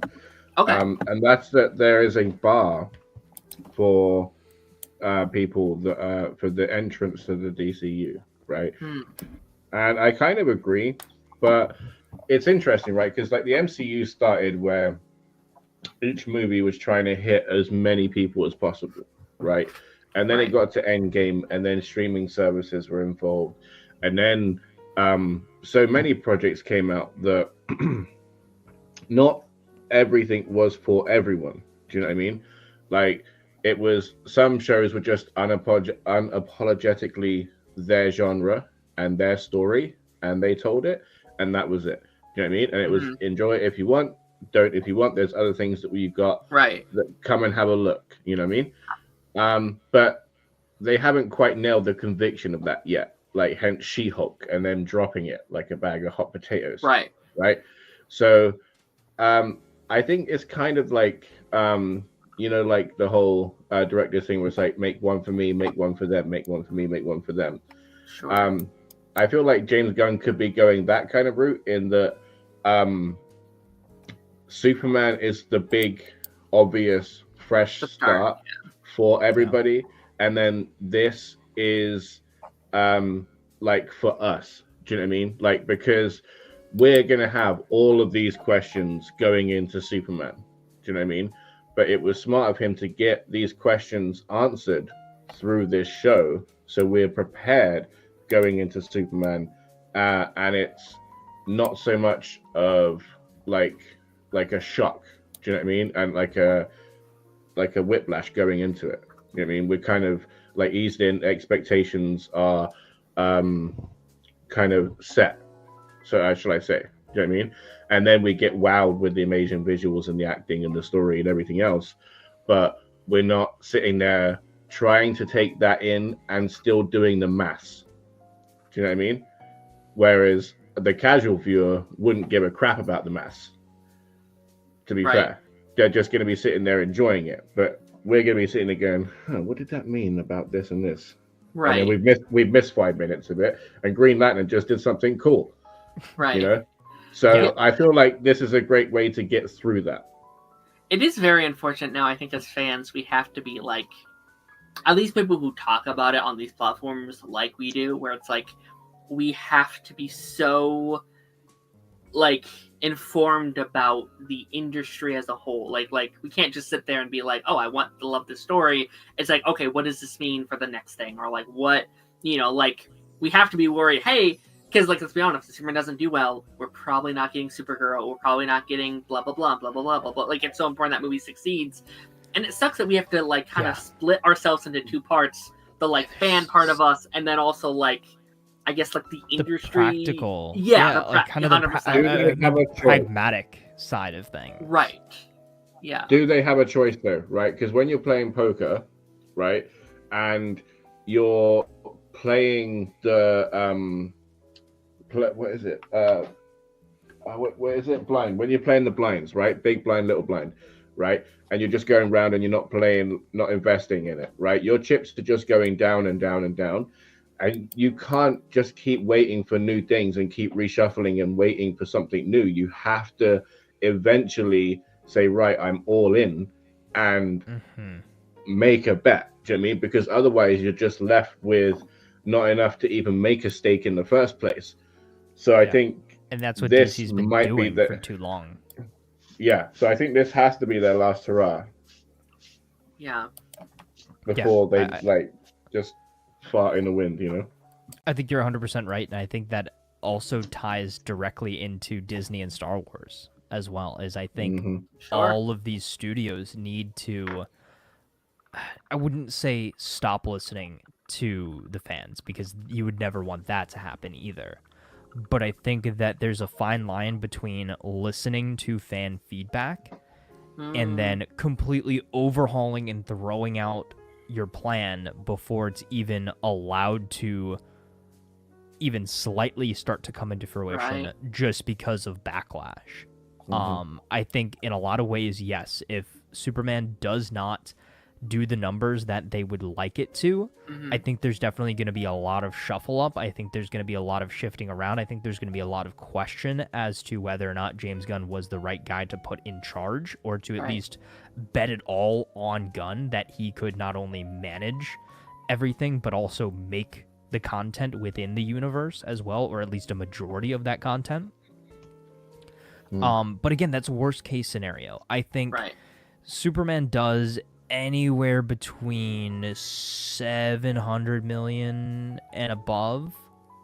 I think we're okay. Yeah. If it does $1 billion plus, Yeah. Full steam ahead, like James Gunn, take all the keys to the castle, Right. that sort of thing. But I think as long as it's not a flop, or at least as long as it doesn't lose the studio money and it's profitable. Okay, see, what you're saying is good, right? But the issue for me is the marketing, right? So as we have assumed from the information that we have, and then you said the screenshots, but like the shots of like the filming on set and everything, the assumption is that Maxwell Lord is in charge of a version of the League at the start of the movie, if not some point through the movie, and then they come to their own democratic like leadership, do you know what I mean, and like become the League or whatever, right? The issue is, like, say for example, I'm expecting a costume change, at the very least, right? So they have to be very, very careful with the marketing, right? So they either have to pick Maxwell Lord's outfits to put in the trailer or the other ones, right? Because if they put both in, then you're going to have everybody sit there going, oh God, this is another multiversal story. I'm not turning up. I'll wait for the thing that's serious, because everybody's getting tired of it now in the first place. So I think, like, as with any movie, you have to be careful with marketing, but I think this has to be very, very, very specific, and it has to be shown that it is a Superman movie. Yes, there are other people in it, but this is a Superman movie. It's not it's not like this is about Gunn. This is about Superman. It's about continuing the legacy and making sure it thrives. This is about bigger than one person, even though it's about one guy. It's about the superhero, So, I think they have to be so careful, so careful. What are we? Some kind of Superman legacy? I'm so scared. Like box office right now. I'm so like, when you look at the like July schedule, I don't think Superman's not like the. I can see it coming in last place. What else is coming out around it? Because I saw your tweet. You were like, "Hey, like, please shift this movie around." Yeah. So what is it battling against? So the week before we have Jurassic World, which always makes like $1 billion. We have Fantastic Four. Okay. And we also have a new Smurfs movie, which is like I'm not too worried about that one, but also it's like an animated kids movie that has an all-star cast. It's like a dark horse, What's coming out in June? June, we have How to Train Your Dragon. We have Lilo and Stitch. We have, I think those are the two like big ones. Okay. I would much rather see Superman go up against that. Yeah. Like, I think it would have a better chance of doing well. Ballerina, the like John Wick movie. Okay. But I mean, could they rush it out a month early? Would you want them to rush it out a month early, or would you want them to delay it a month and maybe put it in August? But is that competing with anything? Unless August, make it I think August would probably be their best option. I don't think there's not to say there's not stuff in August. Yeah. But push it back a month, release it in August when it has a little bit less competition. I'm looking at now. Biggest thing in August is Bad Guys 2, which I feel like that's two completely demographics. Okay. Here's the thing, though. August is a weird time of year to release a Superman movie. Like, the last superhero movie I remember coming out in August was what, Blue Beetle? Blue Beetle came out in August. Yeah, it would have been Blue Beetle. Okay. Yeah, and also it's just like, it seems like Gunn likes that date because it's the his grandfather's birthday or something like that. Oh, so, yeah, it has some sort of significance. So he doesn't want to change the release date. It's gonna be tough. It's going up against so much, and like, yes, Superman he's Superman. Like, how do you not go and see a Superman movie? But when you have all these other things, like, Marvel's big. People have wanted a new Fantastic Four movie for a while. I think if nothing else, Superman versus Fantastic Four at the box office is going to be interesting. Like they're not coming out at the exact same time, but they're coming out around the same time. And I think that brings back the whole argument of, do people have the money to go and see a new movie like every weekend for the month of July? Movies are expensive. Like, we also have... It's not just the tickets now. It's the food and just going out. And do you know what's crazy? They're both team movies, right? They're both showing complete new worlds live action. Yeah. And there was another one. Like, there's so many similarities about these things that they're being pitted against each other, and it's from competing factions of like the comic book industry, and it's fascinating. I would love a like Barbieheimer situation where we all go see a double feature of both these movies. I would love that. I would love if like that was the marketing. I don't think it's going to be. Actually, it's going to be the other way around, where it's going to be Coke versus Pepsi, Marvel versus DC. Which one are you going to see? The only reason I Civil don't... War and Batman v Superman that came out around the same time. They're like, okay, you have to pick one. It's well, the only reason why I don't think that they would turn it into a brawl or a battle is just because James Gunn still seems cool with Marvel. And Marvel is cool with James Gunn. So I think there's a possibility that maybe there's some talks happening behind the scenes of somebody shifting. Like, whether, like, if Superman has to release where it is, right? Because of the significance of the day. Yeah. I think that there's a world where maybe they negotiate and they get Fantastic Four to shift to a month earlier or later. Yeah. Honestly, considering how, like, you're right and how tight he is with Marvel, I think if they actually pulled their heads out of their asses, like, they could genuinely do like a super fantastic like double bill, and like cool. They could like make it a whole thing. And make it an event, yeah.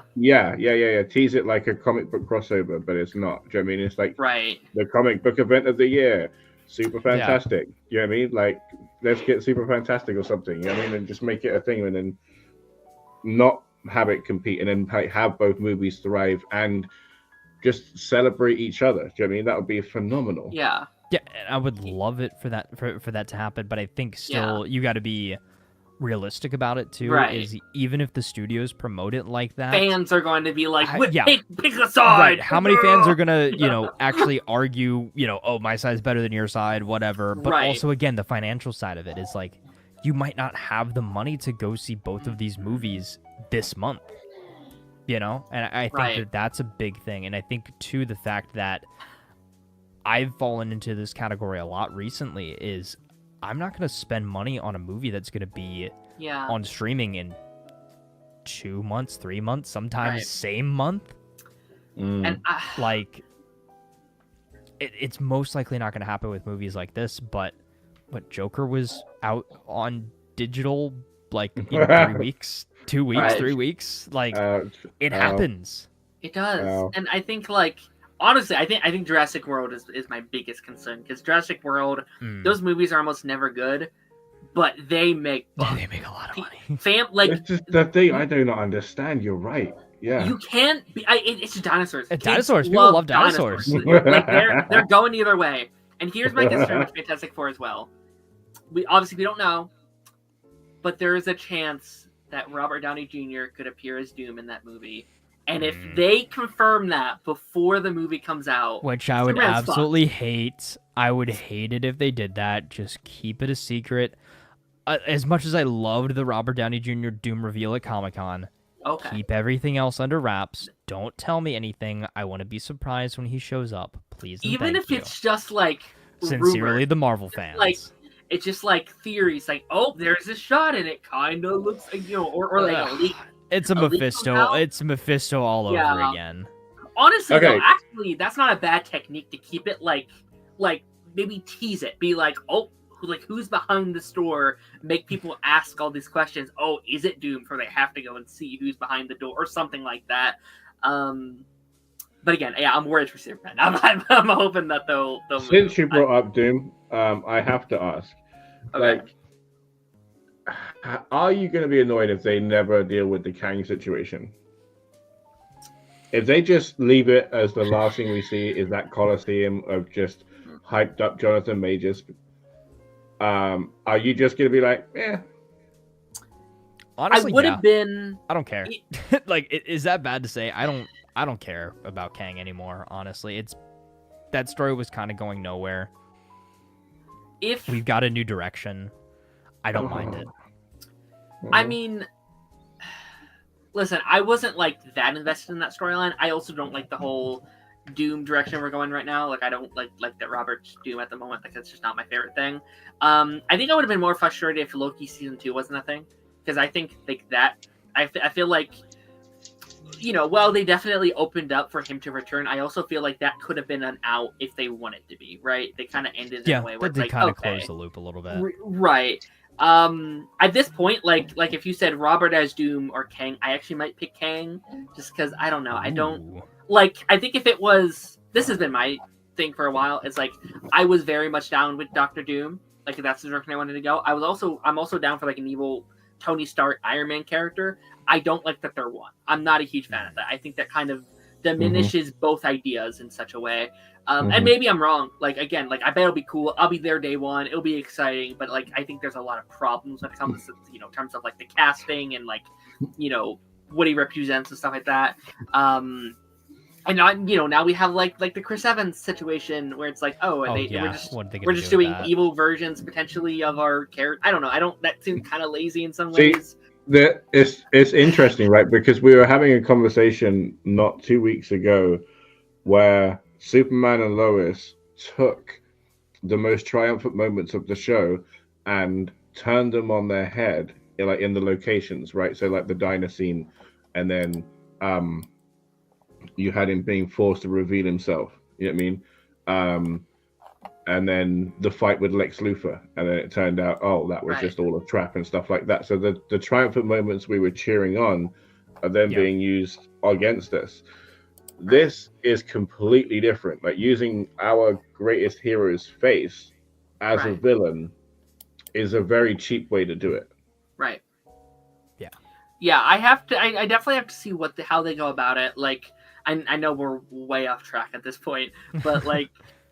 Like, I understand if Secret Wars is your time to kind of reboot everything, kind of start fresh in the MCU. I understand wanting to bring back all your faces from Phase 1, 2, and 3, 4. Like, I totally understand that. And again, if it was just evil Iron Man again, I'd be like, all right, cool. Like, I understand why they're doing that. It just, I don't love it as Doom, to be honest. I think, I don't know. It's, again, we have to see. I'm glad it's not just me. I'm sorry I asked, right? But I needed to know, because it's killing me, because I'm fully in the Kang camp. Okay, that's fair. Yeah, I get it. I will say, guys, I'm sorry. I'm sorry. It's just, I was just there was enough people in Hollywood that you could have recast. Yeah, that's all it needed. Do you know what I mean? Yep. Is confidence in yourself, in the story that you were telling. Okay, you even said you were having an experimental phase. Okay, so like, it's not like everybody has to be massively receptive to it. Do you know what I mean? Just stick to it and then lead into what you were leading into, which is the Kang thing. So just hold true to yourself, believe in what you were doing, and just recast. Do you know what I mean? Jonathan Majors, as talented as he wasn't like a world-ending talent where it's just like, oh no, we pooped the bed now. Yeah. He's gone. All our eggs in with that basket. What are we gonna do? You know, like, also crazy. A character that is like, his whole point is that there's going to be different versions of him. You totally could have had one version of him kill the others, and now there's one version that just has a different, like, it would have been very easy. They've done more difficult and in your face recasts. Before. Like, this would not be the first time that something happens behind the scenes, forces a recast, and you just got to deal with it. This is like the Ralph Dibny thing, where it's like, well, they didn't recast a character who can literally shapeshift into somebody else. Don't even get me started on that. Don't even get me started. Okay, I do want to get back on track, because we are at the 2-hour point. I do just want to mention a couple more things for Creature Commandos. We didn't talk about like the episodes themselves. Like, what were our like what was our opinions on just like the formula of the episodes, these stories that we were telling within these first 3 episodes? Do you think it hit for us? Did it not? Because I think there's things that's hit for me. There's things that haven't so far. Yeah. I think. Yeah, I mean, I think the idea that Rick Flag Sr. is our point of view character, that was kind of obvious from the marketing and everything. I do like how it seems like every subsequent episode is diving a little bit deeper into the backstory of one of our characters. Episode 2 was very much so Bride focused. Episode 3 was very much so GI Robot focused, which I loved. This next episode seems to be focused on Weasel. I'm assuming we'll get one for Dr. Phosphorus, everybody else in between. I wonder if we're going to get a Rick Flag flashback-centric episode. That would be interesting to see. Yeah. We got a little bit of his backstory when he was talking about it. But no, I like the direction that the show is going. Again, you've got that James Gunn feel. Going back to what I said earlier on, is that it doesn't necessarily feel like an animated series. If they were 40-minute episodes, I could definitely mistake this for a live action thing. Like, again, it feels like we're just seeing this through an animated lens. Like, it's got an animated filter over it, but it could very much so just as easily be live action with these actors. And I think that is the toughest hurdle to jump over, and they nailed that from the beginning. So as long as they keep that momentum going forward, I'm going to be happy with it. However, I think the biggest drawback is, again, the fact that you're starting your universe with basically an animated Suicide Squad adventure. How important is it going to be going forward? Yes, we know Rick Flag Sr. is going to be in Superman. We know he's going to be in Peacemaker. We know that if he's going to be in Peacemaker, then this show is going to have ties to Peacemaker Season 2, since Peacemaker Season 1 ties into this, and so does Suicide Squad. Are we setting up another Suicide Squad movie at some point? Is that one of those unannounced projects? Are the Creature Commandos going to be showing up in any future movies? How does all of this, with the future vision from Cersei, play into things as well? Yeah, that's a big thing. I think they're planting a lot of seeds. They have a lot of different directions that they can take the story. Again, I hope they stick the landing. So far, they have me hooked. I was kind of like, oh, it's an animated show, whatever. But since, we wanted to cover it here, I was like, you know what, I'll watch it. And I'm hooked. I like it. I'm enjoying it. It's fun. Yeah, again, I feel like my only criticism mainly with the show are just, the outside stuff and the concerns with the universe as a whole. If this was just a random show, I'll be like, yeah, this is pretty fun. I like it. I think I actually think this show kind of represents my feelings on James Gunn as a storyteller in general, where it's I think his work on the deep-rooted character stuff is really, really, really good. I really love all the character backlash stuff. Some of the humor doesn't always work for me though, which is just that's that James Gunn thing where it's this joke either hits or it doesn't. Some of it, it's just too much. He sometimes takes it a bit too far. And to me, this feels like uncensored Gunn, where it's he can do whatever the heck he wants. He can have a 30-second sex moaning joke, and that's okay. He can do that. And it's that's not always my cup of tea. You know what I mean? So I'm curious what Superman is where he said that Superman isn't a comedy. There's some comedy elements in it, but it's a much more serious movie. So I'm excited to see what that Gun looks like. What does that flavor look like on him? 100% agree. Yeah, I like it. Darth, do you have any kind of overall thoughts on the show just based on the first 2? I have to say, thank God our introduction to the Creature Commandos was animated, because the most animated thing about the show was General Flag's hair.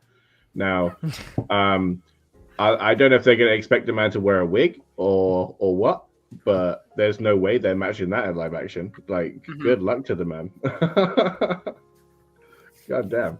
Also, that woman's reaction. I no shade on the man, but I wonder if it would have been as believable with Frank Grillo's grizzled crossbones face. like her, I will say, if I was to describe this show in one word, I would probably use horny, because it's a very horny show. Just like every episode, there was like every bit of it. It's like, oh, there's a thing. All right, that's interesting. Oh my god, I was so surprised about Frankenstein. Honestly, when she's crazy. getting pummeled and that's where her brain is, like, Jesus Christ, and it's like, one, that's hilarious. That's what's happening in the first place. But two, like, Frankenstein, dude, yeah, like everybody makes that joke. Do you know what I mean? And then you go and do it. Go and do it. Like, oh goddamn. I really loved the sequence in episode 2 where we get to see them over the years as they chased each other. Like that to me was like, oh, that's the flavor I want more from James Gunn in like the DCU. Like most of episode 1, I was like, okay, that's okay, and that was like, oh, okay, this feels artsy. This feels jazzy. 100%. It was kind of like okay, I can kind of get behind this. Yeah, moment. It was very like, okay, yeah, that's what I want. I also respected that Shaggy cameo in episode 2. I thought like, that's random. All right, cool. Great. James Gunn, you gonna make Scooby-Doo 3 and tie that into the DC universe? Let me know when. I would watch that. If I can put Scooby-Doo 1 and 2 in my DCU ranking, I'm in. I think that'd be hilarious. Just combine the universes. But no, I mean, I think we've talked a lot of elements. Not too much we can dive into episode 3 without. What I'll say about episode 3 again, like I feel like that's. I don't mind spoilers, honestly. Like, crack on. I can talk about a couple of things I think without spoiling it. Like again, like that episode felt rushed to me. Around it a little bit. Yeah. There was a criticism that has been going around with this episode, where a certain character gets taken out by another certain character, and people are pissed about that thing. And I don't really care too much, but I will say if it isn't resolved, like if they don't explain exactly how that happened, that's a little weird, right? Like, a little bit. Yeah, and I think it was also too that this character was caught off guard. Sure. Did you see what James Gunn said about it though? No. I send it to you later, but it's the most send it to me. It's the most BS excuse where it's like, oh, you just did blah blah blah blah blah. It's like, all right, man, you totally just made that up 10 seconds ago. Like, I still think there's a possibility. Okay, I'm so curious. I'm dying to know. You will know exactly what we're talking about. Like there's a moment where it's like, oh my gosh, how did that? All right, that's a weird choice, but I could see it. Maybe this character did this on purpose, right? So maybe they want to get in somewhere, right? Because in the promo for next week we see that character with Waller, so maybe it's okay, maybe they want to get into the what's it called, the Argus facility or something. Yeah, the black site. Right, maybe that's the plan. I don't know. We'll see. I do have to say as well, I really like the small detail that after Adebayo out to mum, the government are no, you can't use people as thingies. It's I think, sure, we'll use monsters. Yeah, right, not technically people. But I think that sets the tone for the public facing Waller world that Superman's a part of, right? Because if we think about it, Superman hears pretty much everything. Do you know what I mean? He's like NSA on steroids, right?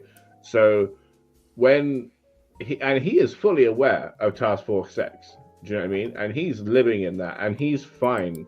The guy's all about truth, justice, and world peace or whatever. And then America, you put some bombs in your prisons and there, can you send them out on life-threatening missions? You crack on. You know what I mean? There's a disconnect there. You know what I mean? It's Superman. You think he allows that? Batman, he's even he had a problem with it, didn't he? Even he had a problem with it. Even he told her to stop what you're doing, it's unethical. So there's no way that Superman's allowing this.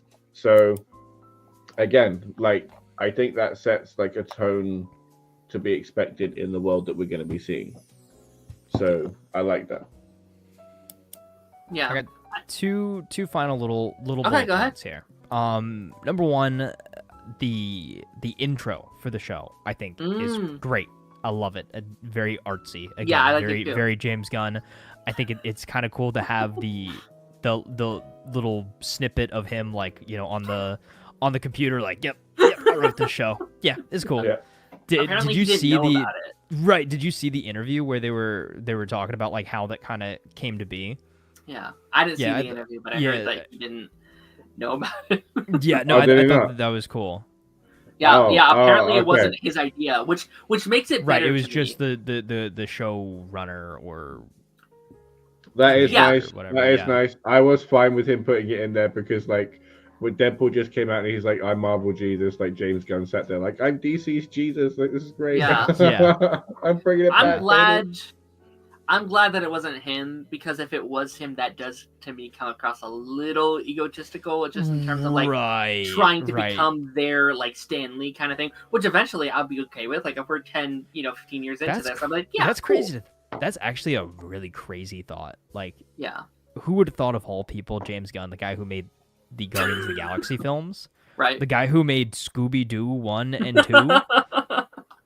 Who would have thought he would be the dude that like takes DC into this next era? And you're right, if it pops off like it does, like he could be like DC's guy. Right.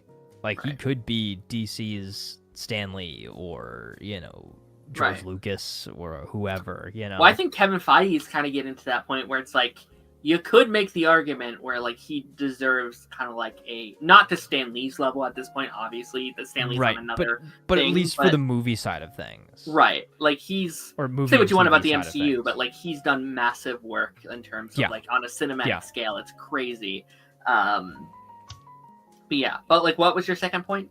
Yeah, other point that I kind of thought about is the connectivity, right? So if the Suicide Squad is canon, that technically means that Birds of Prey would have to be canon, which technically means like the original Suicide Squad would have to be canon. Birds of Prey Because happened for after, those, right? it's like dominoes, right? Because for those characters Right. to have been in the position for Suicide Squad 2 to happen, all these other movies would have had to happen. It's just like a whole rabbit hole that if you think too hard about it, your brain's gonna explode.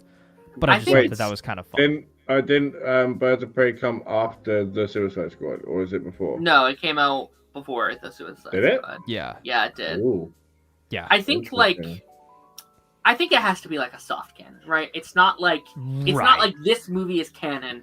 It's just like similar the general events outline happened of the here, movie. Yeah, also happened here, right? right. So yeah, like, yeah. because like I really do believe we're getting a new Harley Quinn. As much as I love Margot Robbie, I think they're purposely going to be staying clear, because I think she's the one that's very hard, because it's like obviously they're staying clear of anything else that's like DCEU, and they're keeping their people. But Harley Quinn's a part of those. She's part of like the OG run of the movies, and she's also part of James Gunn's crew. So it's like, where does she fit in? I do think they will recast. I think there's a reason why they haven't even started to mention anything about her, because I think it's like they're gonna wait a while and then they'll recast. But I mean, also you could do the thing as well where same actor, same character, but different backstory. Right. So that maybe they're waiting to see what they want to do with this character before. To be fair, like you could have them not even come in until the second or third Batman movie and just have graffiti or like Joker goons permeating the city, and just have his presence felt way before he comes. I love the Joker. I do not need Joker in my DCU for the next like 5 years. Like I'm totally okay. Maybe he can appear, but I don't want him to be the main focus on anything for a very, very long time. Like you can again, we're we're dealing with an older Batman. You can say he's an Arkham. I was about to say maybe he would be in the Batman 3 or something. Sure. Yeah, I will say, just as kind of like my final thoughts here, I also do really like the world building that they've done so far, because I think like it kind of reminds me of like what the Arrowverse would do, where they would just kind of sprinkle these things within these shows, be like, oh yeah, that exists out there. We're not going to touch on it right now, but it's out there. So I think everything with like Cersei and like the Amazonians, and there's like little characters popping in here and there, there's little references. You know, there's little, what, like animal, mineral, vegetable man or something that's just there. He's like, okay, so that connects to like Doom Patrol, so they could also be out there. Something like there's little things like that.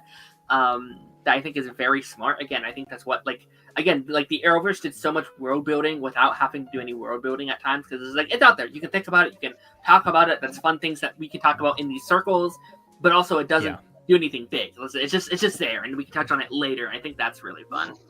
Right. And again, too, is it's a lived in world. And I think that is the beauty in it. And I know we had talked about it a lot before we got more info on it.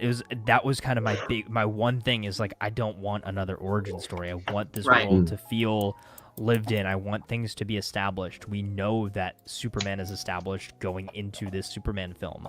We know that we have now stepped into a DC universe that has been moving for a while. Like, we're at this point where, you know, Suicide Squad is known, you know, Peacemaker happened, you know, Superman's out there saving people, Lex already hates Superman, all this stuff. When we get to Batman, he's already at Damian Wayne Robin. Like, that's a big implication as far as, again, how far we are in that timeline and how much time we don't need to worry about wasting with setup. And again, just trust the audience to know the backstory and tell the stories for what they are at the point in time that they are taking place. Right. And he's having his cake and eating it too, because this show kicks everything off and it has origin stories. Yeah. Yeah, for sure. Which is amazing. But yeah, I think with that being said, that's where we're going to be wrapping up today's episode. Thank you, Darth and Taz, for joining me today. This was a very fun episode. Like always, Taz, to start with you, where can people find you? YouTube.com/ToxicTaz. Be on the lookout for my Superman trailer breakdown later this week. Yeah. So just when I thought I was done with Superman videos for a while, we're back. We're back, baby. We're back, baby. More Superman. Oh yeah. Superman. My channel has been all Superman for like 10 weeks now. Let's keep it going. We don't talk a lot about movies on this show, but I'll be telling it on the pipeline. But we would definitely be talking about the Superman trailer on here next week, I assume. Like, it ties into like the DCU. We'll definitely be mentioning it. How about you, Darth? Where can people find you? Where are you located? YouTube, Darth Bunyan. Come check me out. Amazing. And yeah, in terms of me, we should be back next week. I think the next couple weeks are gonna be weird for the show, just because next week's episode lands on Christmas Eve, the following New Year's Eve. So I think we'll probably move episodes around just to try and avoid holiday humbo jumbo. But we'll be back next week sometime. And then join the pipeline this Friday. We will be talking about some of our favorite Christmas movies. I'm very excited for that. Like Die Hard? That's the big question. Will Die Hard be on our favorite Christmas movies list? I don't know. It's not on mine, but maybe it's on my guest list. I don't know. And again, for both these shows, only 2 more episodes of each for this year, so we're heading towards the end. How many does your list consist of? Is it like 5, 10? I think I'm doing 5. I think my list is 5. His will be 5. So that should be fun. Are 3 of those the Santa Claus 1, 2, and 3?